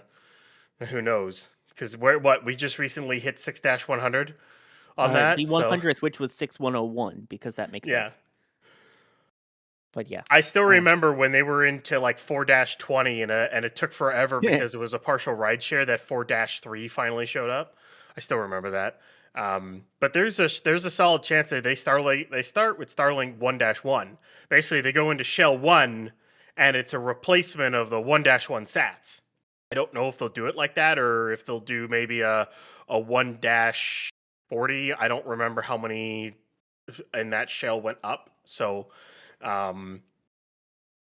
yeah, we'll have to wait and see what they name it. But yeah. Or if they do it 1-S1 for Starship 1, if they add some kind of delineation that it was a Starship Starlink versus just a regular Falcon 9 Starlink, we'll see. Maybe they add something to it to indicate that it was a V3 launch and not a V2 mini launch or something, or I don't know. They didn't do that between the 1.5 and V2 minis, so maybe not. It used to, I mean, the original ones were just Starlink. They would just go up like the 53rd, the 54th before they decided to start naming them by the shells. So, yeah, if you go into NASASpaceflight and look back through the history of all the different launches and stuff, you'll see a lot of SL, 26 or stuff. That was just the original Starlink naming. We shall see. Also, of all missions to pick, that's the one you picked? Is it because we're watching Elon stuff here? What? You picked mission 420? That wasn't intentional. Right. That's what they all say. No, that's when Flight 12 is going to launch. April 20th. As on the anniversary of Flight 1. Yeah. I mean, that was very appropriate that was Flight 1. It was on April 20th, which in the U.S. way of writing dates, it does come out to 4-20. Look, it's looks like a normal Falcon 9 Stage 2. That is McGregor, our 24/7 cameras over at McGregor Live. And yeah, a reminder, a lot of these cameras you see here, it's not someone sitting there with an actual camera. A lot of these are robotically operated cameras by people who volunteer their time here to help with these cameras. And we appreciate all of our Space Coast Live, Starbase Live, and McGregor Live camera ops. Yes, that is a Falcon 9 Stage 2 down at McGregor. I was going to say, what do you mean? Jake Keegan is totally out there right now driving this camera. Is it Jay operating this? No, I just think it's Jay out there doing it, and Carson's helping. That's my guess. It's just for reasons. Yeah, for reasons. That's all. Yeah, for reasons. By the way, did you know you can watch all of the SpaceX engine testing that they do over at McGregor Live 24/7? That includes, we just recently had a Falcon 9 first stage out there, second stages. So we've got Merlin, we've got obviously Raptors, a lot of V3s they've been testing out there. All of that is at McGregor Live too. Which I saw someone asking earlier, why do we see all the flames and stuff over at McGregor? And I guess people aren't used to seeing a flare stack for Starship stuff anymore. I know they have flare stacks right out there at McGregor. Yeah, they have a flare stack out at McGregor. They actually do have a flare stack at Masseys. Funny enough, they do have one. You don't see the flame because it's an internalized flare stack. It's all the way at the end of Masseys next to the Rio Grande River. Is where the flare stack is. It's off to the side, but they definitely do have one at Masseys. They don't have one at the launch site. I don't know why they try to recondense all that they can at the launch site and try to save as much as they can over there. So, yeah, I saw someone also saying with the naming, please don't do it stupid like they did with the space shuttle mission names. Well, I mean, there was the old days when it was like 41D was for fiscal year 84. And then it was going to be from the Cape, which is the 1. If it was out of Vandenberg, it would have been a 2, although they never actually did that. And then the letter was the number on the manifest that it was. And even the end of the shuttle program, a mission was assigned a number. And once it was assigned that number, even if a mission went before it, it kept that number. Same thing with current Starlinks, by the way. That's why we had Starlink 101 launch. That was the 100th Group 6 mission. They do all that numbering all the time. It's kind of, a bit annoying, but yeah. So we'll see what they end up doing with the naming scheme for things. Just imagine tanker flights and Starlink flights for Starship. Because, just to fill up one depot is probably going to require 20 some odd Starship launches, give or take. Maybe 15 to 20 Starship launches just for a single depot. And are they going to call it Tanker 1, Tanker 2, Tanker 3, Tanker 4, Tanker 5? Or are they going to name it Tanker Flight 1 for this mission, Tanker Flight 2 for this mission or something? I don't know. It's gonna get chaotic when they start doing mission names for those kinds of flights. There's gonna be a lot of them. Yeah, it turns out SpaceX likes tanks a lot, in addition to the tank rolling to Masseys, the second stage fuel tanks and stuff rolling around over at McGregor. Yeah, we also have the tankers, too. SpaceX is going to tank. And not in the bad way, as in have tanks. I don't think they're going to tank. They're going to do well, but you know what I mean. Sure, yeah, totally, yeah. Words. Yeah, the later it gets, the harder words get. I'm just saying it now. It should be almost at Massies. Should be coming up on that turn or that last turn right before Massies, way. Yeah, that's what I meant. It should be coming up on that turn in there. I know you can't see it, but I'm currently tilting my head to see if I can see it better, even though that's not helping in any way. I don't know if that's how that works, but Turns out it's not. By the way, also talking about naming conventions, can I just mention my disdain? I guess it's not terrible, but the fact that SpaceX has chosen to call the Falcon 9 landing zone at Slick 40 LZ40. I mean, it is the landing zone at Slick 40. Right, but you had LZs 1 and LZ2, which were both at LC 13. SpaceX doesn't know how to name things, Sawyer. Haven't you? We've literally been talking about this. They don't know how to name anything. I mean, come on. You've got Starlink, Starshield, Starship, Star Factory. Too many stars. Yeah, well, I mean, they do like star in their names, yes, but I don't know. I mean, plus, I get it. I've never liked Mega Bay. Giga Bay's, but I don't like it that much. I still think it should have been LZ3 because you already have LZ4 out at Vandenberg, which I know some of you are going to say, but wait a minute. The reason they called it, LZ4 out there is because it's at Pad 4 East and 4 West. Yeah, but just at least get a 3 in there so it goes 1, 2, 3, 4, and then you can choose your stupid naming design when you get to the LZs at 39. No. See, LZ3 doesn't exist. It can't hurt you.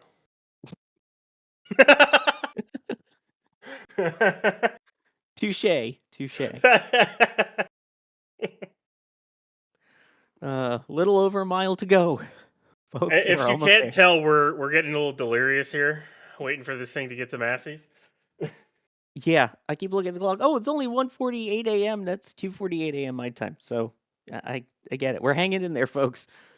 I know a lot of you, it's later in the morning. It's morning for a lot of people right now. Some people in the afternoon. I saw evening earlier. So yeah. Anyway, Terrence asking here, as we've been seeing, obviously the booster roll, but did they have to make any changes to the transporter for the new boosters? So the SPMTs and the stands and everything. Have there been any changes for Block 3? So the transport stand, or the cryo stand, is built brand spanking new for Block 3. There's a couple of changes that had to happen. It was easier to build a new stand from scratch to do it. The clamp system is entirely different, so they had to they've so far modified 2 out of the 3 booster stands. At least one of them's fully modified, the other one's almost done, and then Booster 17's aft section is still sitting in the last one that's got to get modified. They had to swap out the slides, and then the alignment ball and clamp have to get installed as well. And then the way that the transport stands attach to the SPMTs is a little bit different. It's bolted to the SPMTs rather than with a pin system as what did with the Block 2 boosters. And then we can go all the way back to the Block 1 where they chained the transport stands to the SPMTs. Now, that's another cool thing for Block 3 ships. Block 3 ships now have a brand new style transport stand. They've got one that's nearly finished. They got another one that's built, and they're building a third. These should be able to be bolted to the SPMTs rather than chained down. So ship transports should be a lot smoother. And I can't wait to see them use that transport stand when they roll 39 to the launch site. Oh, I mean, yeah. I guess that kind of begs the next question here as well. Of course, we're finally seeing the booster rolling out to do its pressure testing over at Masseys. When ship roll? Do we know the status currently of ship 39? Well, it's getting worked on in Mega Bay 2. It's about the status that we know of. The ship cryo stand that's at Masseys is currently being occupied by S39.1, which is the ship aft test tank. There's a chance that that test tank is going to take the place of B18.3, which, as we saw, was tested to failure. They'll have to take that off, and then maybe 39.1 will go on the old can crusher, and then they'll can crush it as well. And then that would free up the cryo test stand for 39. However, we don't know if they're going to cryo test 39 on that stand first, or they're going to put 39 on the static fire stand without engines, take it to Masseys to the truss structure, do the chopstick testing that they want to do with it, roll it back, then put it on the cryo stand, or use the 11K at Masseys to put it on the cryo stand, and then cryo test it at Masseys. There's unanswered questions on what comes first and when. We're just going to have to wait and see what they do with 39. But the one piece of good news is during the day today, the PEZ dispenser for ship 40 was rolled into Mega Bay 2, which likely means that the nose cone and payload bay for ship 40 will likely roll to Mega Bay 2 within the next few days. And they should start stacking ship 40, which is nice. It's been a while since they started stacking another vehicle. We were thinking, at least I was thinking, they were going to wait until ship 39 cryoed, but it looks like they might start on ship 40 soon. And then I would say this, once 19 gets some cryo work in, hopefully we start seeing booster 20 get started. So things are hopefully moving along. Cross your fingers that 19 has no problems. You know? Yeah, I think if we can get Booster 19 through its test campaign, we are going to see things pick up really quickly because we desperately need this flight. We need to see Block 3 fly so that we can see how it goes, make any tweaks that are needed to the next one, which will hopefully be 2040, not in the year 2040, but Booster 20 and Ship 40. And that's when they can really start picking up the cadence, get in their groove, do all the tests they need, get those operational flights, finally start to see the cadence go, allowing them to send boosters and ships over to Florida, get that ship catch finally as well. I think all that is possible this year, but everything rides on this flight. Block 3 has to work. I mean, I know I'm stating the obvious here, but it feels like there's more weight on Block 3 than there ever has been, because Block 1, all right, it had some issues. Block 2 will fix that. And then Block 2 decided to, not be as great as everyone thought it was going to be. This has to work. If not, I mean, we need that pace. So, anyway, I'll come off my soapbox there.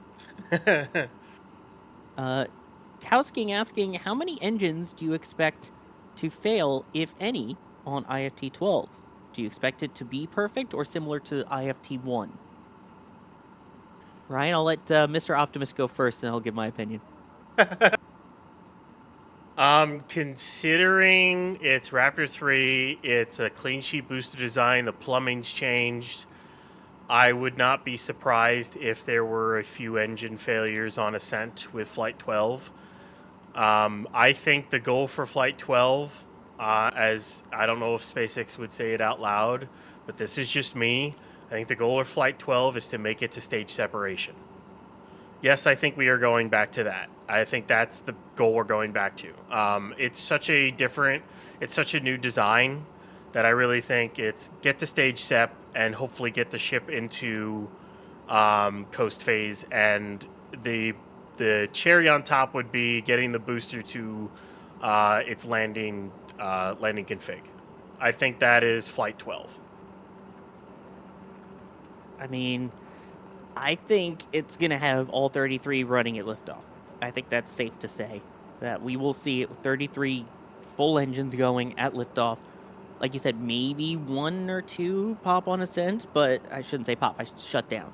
But again, that if it does, that's A, the onboard system's doing exactly what they're supposed to do, and B, proof that it can still fly with, 31 or 32 of those Raptor 3s. But I think there's a very strong chance that all of them will continue to fly through the whole mission, and if it doesn't, it's just going to be 1 or 2 of them. Look at us being somewhat optimistic here. Well, would you look at that? Let's see. I see some people saying that they'll lose 1 to 3. We'll see. I hope they don't, but we will definitely see. And I think, do we have SPMT noise on this one? Starting to sound like it. Under a mile to go. I think we have the sound on this. They're almost at the turn onto Masseys here. They're about to turn. Maybe we take a second here and just enjoy the SPMT noises as it passes in front of the camera here. Sound like a plan? Sounds like a plan. Crank up those speakers, folks. I love this sound.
Looks like a spaceship. Oh, wait.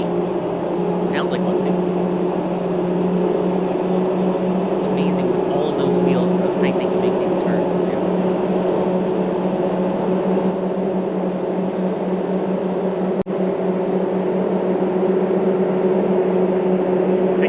They could crab walk this booster with those SPMTs if they wanted to. You've seen them somewhat do it when they had to take a couple wheels out of the soft gravel and they got stuck one time. Yeah, they we've seen them crab walk with these boosters. We've seen them literally turn 190 or even 180 degrees on the SPMTs. They just basically turn all the way around almost on a dime. Yeah, they can do a lot with these things. And that guy on the sweatshirt on the right is the one steering the entire thing. That's what I find the most amazing, is this giant monstrous machine. You know, you have the crawler transporter over at KSC, where you have this kind of like major room inside the crawler transporter where it looks like a tank operations center, where they're doing the steering, monitoring the systems and everything. And this is some dudes walking alongside it in a sweatshirt. It's the tank ready to come in behind it. Yep. Pixelated was asking, are there engines on it? Not yet. Hopefully soon. Yeah, it's got thrust rams on the inner 13, where the inner 13 engines go, is where a set of thrust rams are, in order to simulate the thrust of Raptors to make sure the thrust puck, is basically a puck of steel at this point, is actually is good. The welds are good, and it can hold up against the forces that will be pushed upon it. So. Oh, beautiful. Love seeing that. ODST Moody saying, just popped in from Internet Explorer. Do you guys think SN10 will complete its hop? Guys, where is everyone? I don't even think this version of YouTube is supported over on Internet Explorer. Heck, it's barely supported on Edge. What's Edge? It's what you use to download Chrome. That's its only purpose, to download Chrome or Opera or Firefox, any other browser. Right. And I saw Eric and Fraser pointing out in chat that SN10 flew twice, sorta. Yeah. No, it flew multiple times. Totally, it flew multiple times and in multiple pieces. I mean, it flew all in one piece once. Yeah, that's true. And that ship still has one of the coolest shots in the whole program, when it did the flip and you saw like SpaceX's camera was like looking right into the injector of the Raptor, and you see that kind of like flare, a natural lens flare shot, kind of from just the engine itself. As one of the coolest shots in the entire program. Oh yeah. I mean, I gotta say, the camera work that they did for that SN program was unreal. That was peak SpaceX. Peak. I want to know if there's any footage of SN11. Anything. What, besides just complete thick fog and then Yes. just hearing I want to know. all in front of our cameras? We were so robbed of one of the greatest explosions in spaceflight history. Like, seriously, we were robbed. Don't worry, I got robbed of in-flight abort for Falcon and Dragon. There was one cloud, the entire sky, and guess when it exploded? Right behind the cloud. Right behind the cloud. Das was able to get it, and his team was able to see it because they were out on a boat. But all of us at the press site did not see the earth-shattering kaboom. But Dragon made it out safe, and obviously has been a great safety record since. I really wish they had done that with Atlas V and Starliner. That would look cool. Just blow up an Atlas V. Yeah, that'd look cool. Come on. Well, and to see the abort system on Starliner operate in an actual flight environment, that would have been really cool. Yeah, but that means thrusters have to work, so I don't know. That is true. That's true. Anyway. Ouch. Gorgeous view there of the integrated hot staging ring. I love that design. But yeah, Starliner, Boeing did say in a report yesterday that they plan to fly 2 more times this year. Do they? Yes, one without crew and one with crew. Okay. Anyway, let's get back to reality. Here's a question. Damn. This is becoming like the flame trench almost. I'm that loopy that it's become, yes, Flame Trench After Dark in a way. Gary Seven with a good question here, asking, how easy do you think it will be to flip one of these over on its side to barge it to the Cape? Because for those who don't know, they have the ship to barge it, to transport it over from Starbase to the Cape, and they will do it. They will be doing it with the vehicles horizontal, not upright, like when the booster returns for Falcon 9. It shouldn't be that hard. You get the right jig and the right breakover fixture. You hook the bottom of the ship or booster to that, and then you use a crane and break it over up or down. I mean, like, yeah, it's a big booster and it's a big ship, but you have to remember we've been breaking over rockets for a long time. Saturn V, Shuttle, the Shuttle external tank, you've got Atlas, Vulcan, Falcon 9, New Glenn. I mean, I could just name them out. You know, original Atlases, Mercury's, like anything that's been gone horizontal to vertical. We know how to do it. You just have to design the right thing to do it, which that's all it is. Just take some engineering. I mean, just to say they took the entire stack of N1 and went from horizontal to vertical with it, using a transporter erector. If you can do that with N1, you can do it with a booster without much issues. And that was in the 1960s, mind you. If you want to go more recent, Blue Origin, New Glenn. Yeah. They managed to, I mean, of course, it came over vertical after landing on Jacqueline. Where's Jacqueline? But then they do have their own special breakover fixture that they use to lower it horizontal. I'm sure if this becomes a regular thing, they might come up with a specific fixture to do it. Otherwise, I mean, they've gotten pretty good at it with cranes over at the port for what they use for Falcon 9. I could see them just getting some good crane operators until the Gigabay is up and running. I guarantee you they have a specific fixture designed, done, ready to go, and just entirely ready. I guarantee you it's ready to go, and all they're waiting for is a ship and a booster to test it out. I'm almost certain it's done at this point. It's not in Sanchez, but it might be somewhere else designed. But I have a feeling it's already done. You think so? I think it is. It's not that hard to design it. I mean, in theory, it really isn't. You just have to... I wouldn't be surprised if it's done. That's just me, though. I mean, I could be wrong.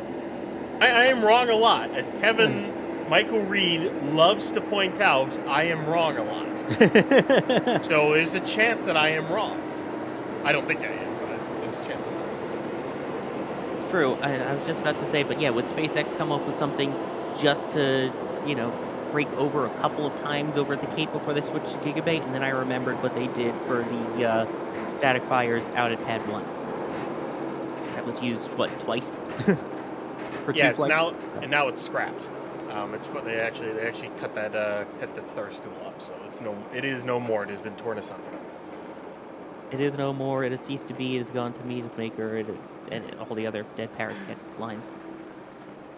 But yeah, I mean, it's going to be exciting. So yeah, as I say it, you're probably right. Don't quote that. Don't clip that, people. I wouldn't want to get the idea that Ryan Weber is actually on here because he's smart and knows his stuff and is right sometimes. No, especially about I know nothing. I just act like I know things. Oh gosh, all the people. Is it pronounced? Haha. Okay. You want the answer? Gemini is the official pronunciation. Per NASA, the official pronunciation of the program is Gemini. Yes, it is Gemini. People say Gemini when they talk about the astrological sign. Oh, you're a Gemini. But if you were referring to the NASA program, which followed Mercury, preceded Apollo, and had 2 people flying on it, NASA's official designation for it is Gemini. So there you go. Answered. I only know that because I've asked myself, and the official NASA historian has said Gemini. Let's see. Chaos King asking, they would need pressure them to flip them over, right? They'll probably be pressurized and then close off the QDs. It's possible.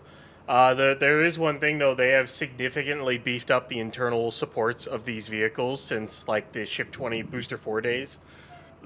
So there's a chance that they might be able to break it over without having to do that, but they might just keep them pressurized as an extra support, basically.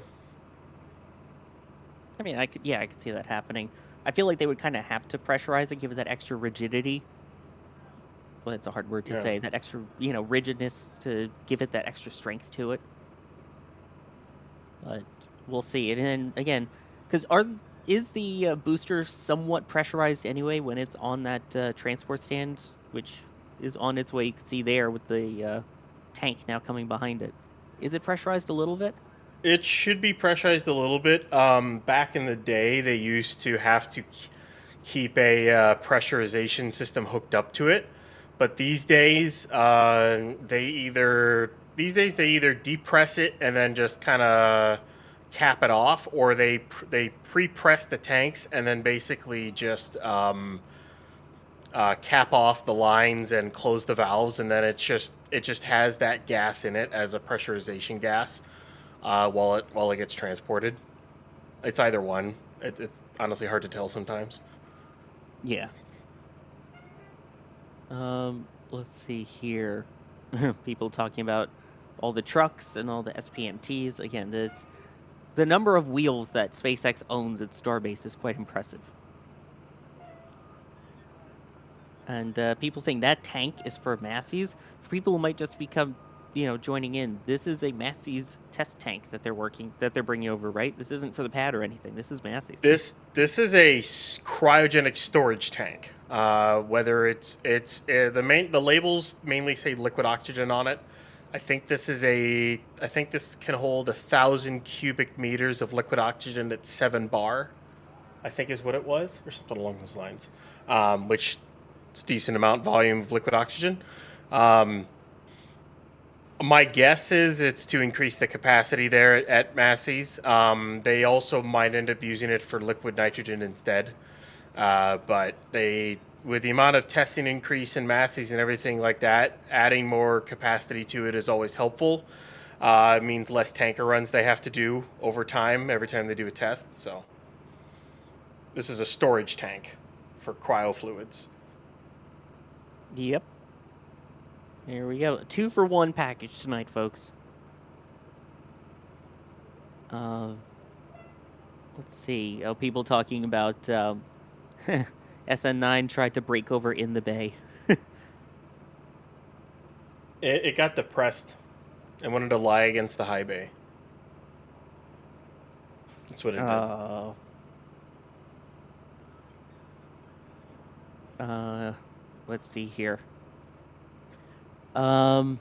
Fluffy, why the obsession with fog? It almost makes me think you need more Best Coast Vandenberg in your life. No, I'm good. I got Cape where we can actually see things. Thank you. I haven't seen that tank move in a hot minute here. I don't know if it's just waiting for the booster to roll further, or... The booster is like halfway down Massey's way at this rate. I think that they might be... either they're stuck or they're trying to line up this tank and everything, because backing up with something this big isn't the easiest thing to do to try to line it back up, so I don't know what they're doing here. Yeah.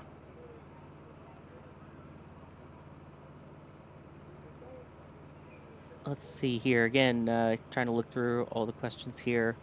M54 asking, will they connect Masseys to the air separation unit? Will they do it by pipe? That would be a very, very expensive pipeline to run from the ASU all the way to Masseys. Because that would have to be a cryogenically rated pipeline, and they would probably do... And in order to really be viable, especially for that long, it would have to be like a vacuum jacketed line that goes all the way.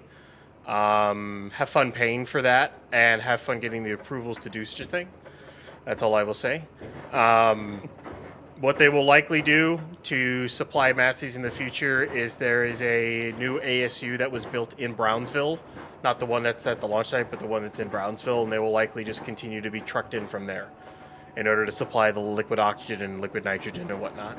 So I haven't seen this tank move. It's starting to it's go. slowly going. Kind of. Talk about that crab walk, huh? Well, see, this is a different thing. This isn't exactly as an SPMT. This is, I think this one is, I don't remember if this is a propellant, a trailer that can propel itself. There's certain types of trailers that also have a power supply that can help you move stuff and like that. I think this is one of them. I'm not exactly sure though. So. Whoop, they're backing up, I think. I think they're doing. You hear the? Is that an Austin Powers type turn we're seeing here? The 300-point turn. Yep. No, he's slowly going forward. Now it's forward again. Yeah. He's going. Creaking.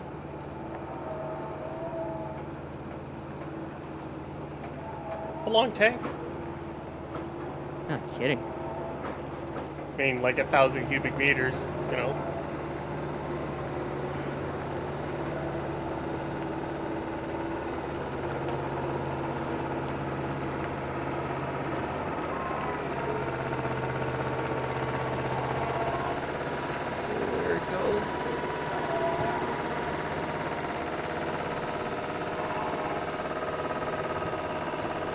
I'm being told that is a Goldhofer style.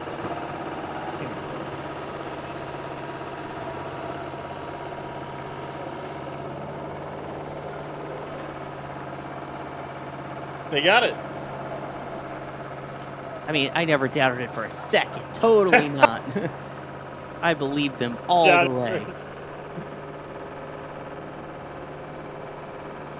You can see the dude on the back pushing. You got this. Here, I'll give you some support. Just push the corner. And that is basically it for the road closure. I guess they're taking advantage of it while they had it, right? Just, hey, Wallops closed. Let's roll the tank. Well, they actually had a separate closure from the port to Masseys, so they had a closure from the production site to Masseys and the port to Masseys, so that people would know that the road would basically be blocked from the port connector road all the way to the launch site, pretty much.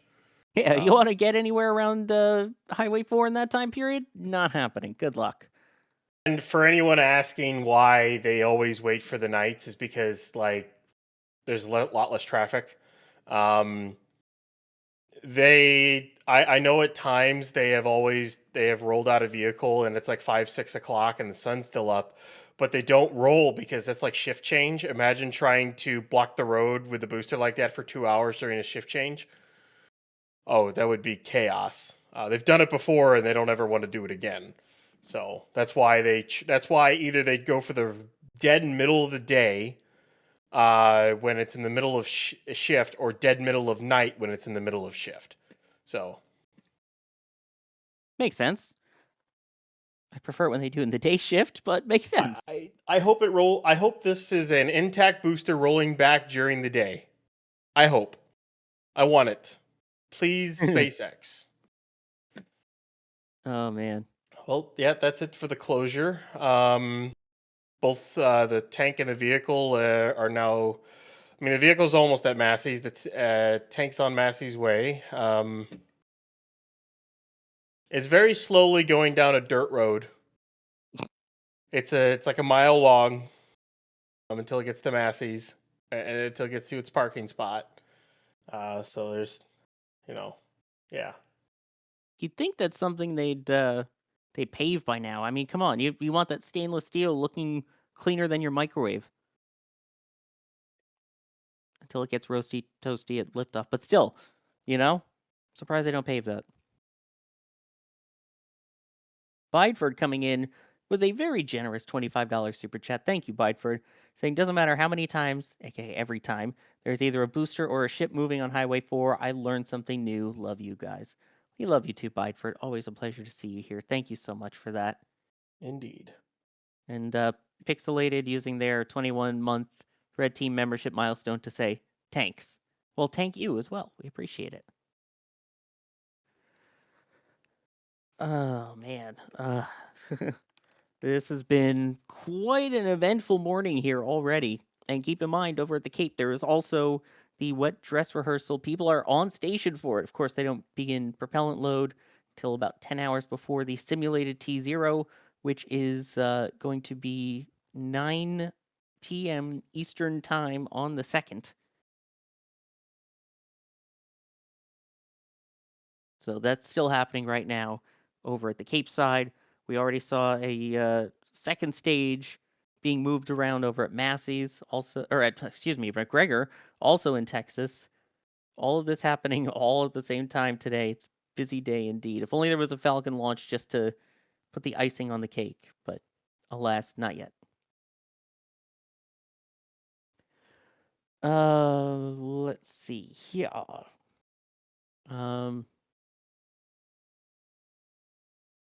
Let me clear that off. There we go. Would SpaceX make an update on their website about Booster 18 and maybe 18.3 like they did with the Ship 36? Or is that info too irrelevant?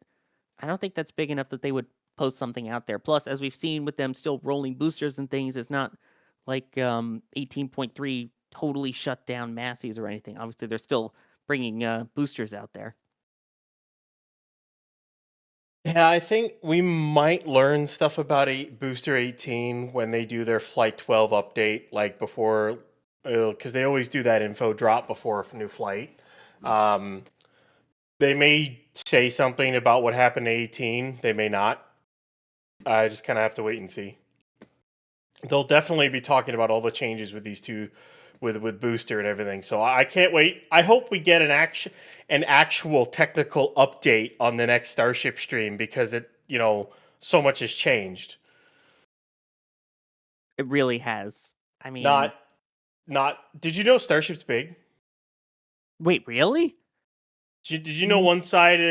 One side of the ship is black, the other side is silver. Do you know that, Sawyer? Did you know stainless? Do you know it's stainless steel? I had no idea. That was such an informative update, Hey, by the way, SN15 is still in the rocket garden. Oh, God. What about that? I had to do that one. That one's still like did you're literally next to it. Did you go look? That I guess that's proof that they shouldn't be scrapping some of these, amazing pieces of hardware.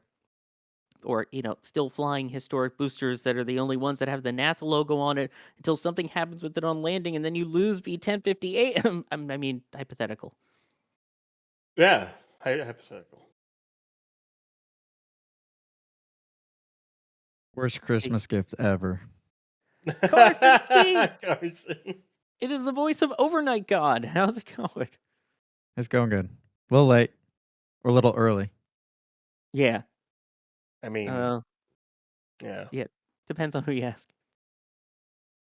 ODST with the 10-month member milestone saying we expected a technical update and we instead got technically updated. That's a good one. I like that a lot. Ninja Decimator pew pew pew saying I know it's late. Thank you guys for all you do on the stream. Thank you. We appreciate that. Appreciate all your kind words and appreciate all of your help modding the chats and everything too. Oh man. I'm amazed so many of you stayed up with us tonight. Again, I know some of you are in the early morning hours over at, in the UK and Europe and all of that. And evening hours, having dinner time over in Australia. We appreciate everyone sticking around with us, and especially the East Coasters here with the early mornings and people on the West Coast just after midnight now. Very much appreciate it. Give it like 10 more minutes maybe, and it'll be at the entrance to Masseys here. This is this part will go a little bit faster down the road because they're in the process of concreting all of Massey's Way. Currently, it's a dirt road, so we'll go a little bit faster later. For later rolls and whatnot. But It takes a while to lay all that rebar down and then lay all the formwork and pour it all. It takes some time. So Yeah. Let's see. Everyone telling us what time it is, again, where they're located. I'm amazed where all these people are coming from tonight. I'm glad everyone's joining. A lot of people snowed in, saying that there is no time with all the snow and everything. The Floridians braving the cold. Where I am, which is in South Florida, it is officially at freezing. It is 0 Celsius. It does not get to 0 Celsius where I live. This is down towards West Palm Beach, Fort Lauderdale, Miami area. Should not be cold. 0. A little bit cold. Yeah, It's 32 Fahrenheit. And it's warm compared to what it's been for me the last 2 weeks. I mean, like that is literally like 35, 40 degrees warmer than it's been for me the last like 2 weeks. Yeah, the Space Coast is currently, Cape Canaveral is -2°C, or 27 Fahrenheit. So, just keep in mind, we're not built like that. We are definitely not. There is a falling iguana warning. Yes, you called it River Dave Kenny right there. There is a falling iguana warning here in Florida, in South Florida, because of how cold it is. The iguanas, they kind of hang out in the trees, and if it gets super cold, they kind of just hibernate. And when they do so, they don't really go anywhere safe. They just hibernate. So as a result, they fall onto the ground, and it literally starts raining iguanas from the trees. So, yeah, there is a falling iguana watch. So, although they are an invasive species, so they're not dead when you see them, but just know they are somewhat invasive, just like the wild hogs that we had the other night on the Starlink 101 mission. Poor Jerry was out there. The wild hogs were howling during launch, or squealing, I guess. There's probably nothing scarier than a row of trees and some screaming. You don't know what it is, what sounds like screaming. And then you realize they're hogs that are like black in the middle of the night and you can't see them, but they can probably see you. Yep. Yeah, and there's a rocket making them angry. Yeah. Yeah. Yeah. Hey, we were sleeping here. Why'd you have to do that? Oh, who's around that I can charge at? Because they will charge at you. They are mean. Those are not the happy little squealing piggies that you're used to seeing. It is not Peppa Pig. They are not happy. But yeah, Jerry's safe. Made it home okay. We're all just a little cold. Shasper with the super chat saying, "Hey, North Dakota, your weather is down here in the south and is drunk. Please come get him and take him back." I love that one. Thank you. Oh boy. You could see there in that last shot, you saw the lights of Massies as it approaches here. Still on the roll. Getting that much closer. Almost there. You got this, Booster. You got this. I feel like this is the part of like a road trip when like you're almost home, but it just feels so far away still. Yeah, right. It's like I know I'm 10 minutes from home, but it feels like 2 hours. Like Yeah. Like near me, there's this one bridge that is extra bumpy for some reason compared to all the others. One kind of overpass. And when you get on that, you know you're like 30, 40 minutes away, which is still, not super close, but it's like you're close enough because you recognize the thump of the bridge. And it's like almost. That I know it's a weird comparison, but everyone has that marker, that milestone where as you're driving home, you see it, you feel it. It's like, aha, I'm 20, 30 minutes from home at this point. When will we see the first Wyoming launch? Off the Wyoming coast. Yeah, I wonder if it's snowing in the Wyoming coast right now. Almost at the security gate to Masseys. Very, very close. Let's just hope that it remembered its paperwork to get through the gate. Security's going to go up to, "Hey, Booster, do you have your paperwork?" "Oh, no, I forgot it back at the production site." And back we go. I'm kidding. But yeah. Tanner Martin asking, by the way, has Highway 4 been fixed? I guess it depends on how you define fixed. Yeah, that's how you define that. Yeah. Oh, I really isn't don't fixed. think Highway 4 is ever gonna be finished just because the amount of weight that's going up and down it constantly, just because they repair it, it's just gonna get destroyed again. I mean, yeah, it's almost like the highways that are always your tax dollars at work that are always under construction, or I-4 in Florida. But I feel like they're still doing the widening project, right? Or is that mostly done? They're still in the process of doing bits and stuff on it, so yeah. Yeah, so it's better. From what I've heard, the potholes aren't as bad. I mean, Jack's Land Rover isn't there anymore to get trashed up, but probably could still. Don't know if it was ever really much more could happen to that thing that didn't, but All right, mean- it's at the security gate. they're going through paperwork checks right now. That's why it stopped. Exactly. Confirming all the documents are in order. Oh man. Someone calling this proper tank watching again. Yes, it's nice to be back to proper Texas tank watching. It's nice to finally have a flight vehicle, or at least a vehicle that's slated to fly. We'll go with that. Out for testing again. Yes. Let's that hope it too. lasts longer than 26 hours this time. Again, like you I said. know we have the booster here, right? But Mhm. that truss structure over there where the ship static fire area is, I'm Uh-huh. really curious to see what they end up doing with it and how like some people are proposing that it's going to be, how it actually is going to work. Because it's basically gonna have it. There are a set of like arms, not really arms, but there are like two pieces that have chopstick bumpers on them that'll likely go around Ship 39, and they might. I think they're gonna squeeze Ship 39 and see how it works, using a full ship. But if that really is the only thing they're gonna do, it is kind of odd to build that entire structure just to do that on one ship. Um, I'd be curious to see if they have any other plans for it or something down the line. That would be cool to see. Let's see here. Sorry, I'm we're getting towards that point of the night where the wall is crashing. Let's see. What about Ship 39? When do you think we'll see Ship 39 roll? I was talking about it earlier. It's kind of up in the air on when it'll roll out for cryo, or if it's going to get tested at the truss structure first before even getting engines. It's kind of up in the air. I don't know when it's going to happen right now. It could be in 2 weeks, could be in 4 or 5 weeks. I really don't know at this point.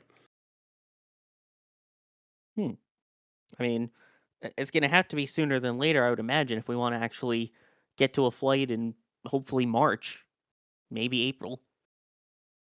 Yeah, there's a lot, and there's a lot of stuff that still has to get done before they fly.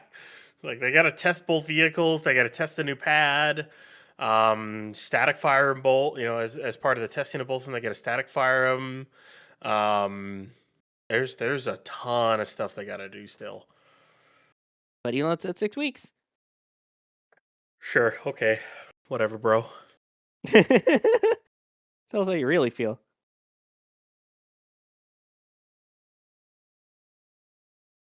Can Massey's getting that much closer? What else is currently at Massey's now, by the way? Well, from right to left, you've got booster 18.1 or B18.1 or test tank 17 sitting in the super crusher, which has basically been almost completely disconnected from the actuators. All the tension rods are out. So finally, after 16 cryo tests and being in there since, what was it, May? I think it was May 12th or something. And being in the cage since May 12th, it looks like it'll be removed shortly here. 18.3, which is the next one to the left, has done 10 full cryo tests. They crumpled kind of like around the common dome or just below it. It got crumpled when they did a full looks like test a failure with the cap and tension rods. And then there's ship 39 or S39.1, which is a booster. Not booster, a ship aft test article. That's gone through 8 cryo tests on its own. So they've done a ton of testing for Block 3 so far. And that's not even to mention all the transfer tube test articles they've had at McGregor. And with that, Booster 18. Well, Don't jinx it. Not again. Right. Not No. again. Booster 19 has officially entered Masseys, and now it's going to proceed to its parking spot at the cryo stand and then get hooked up and possibly do a pressure test tomorrow night. Or tonight, I guess. I don't know. Whatever you want to consider it. And within the next 24 hours, it'll likely do a pressure test or so. That'd be nice.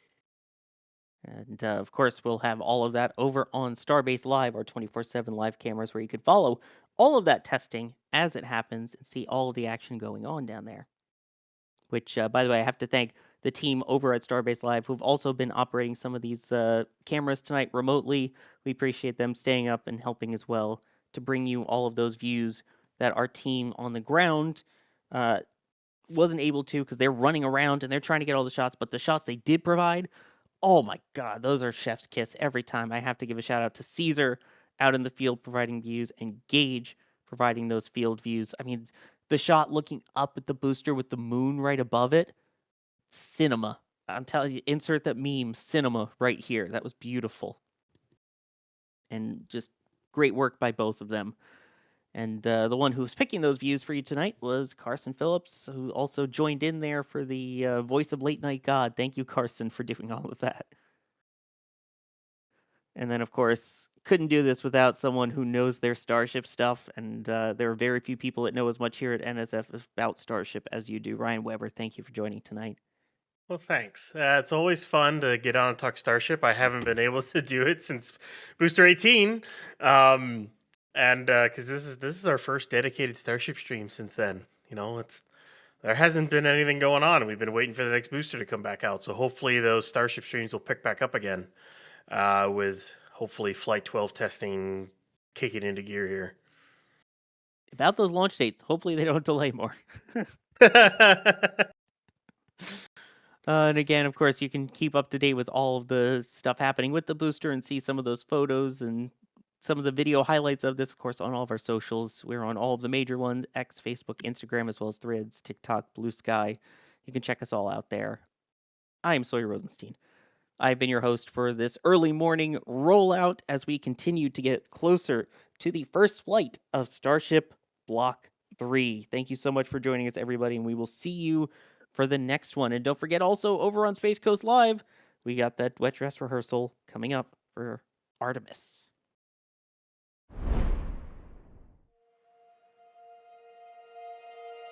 And here we go.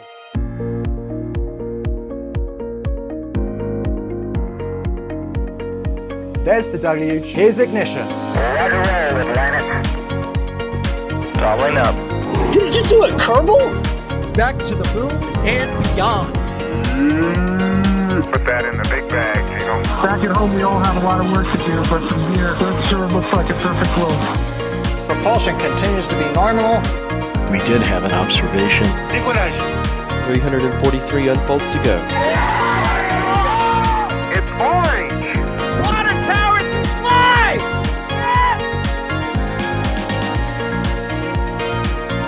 Bingo! Right in the center. Where's Jacqueline? There it is! That was surreal. That's not what we want to see. No! Oh my God. Yikes, you bet. We don't need any more of these.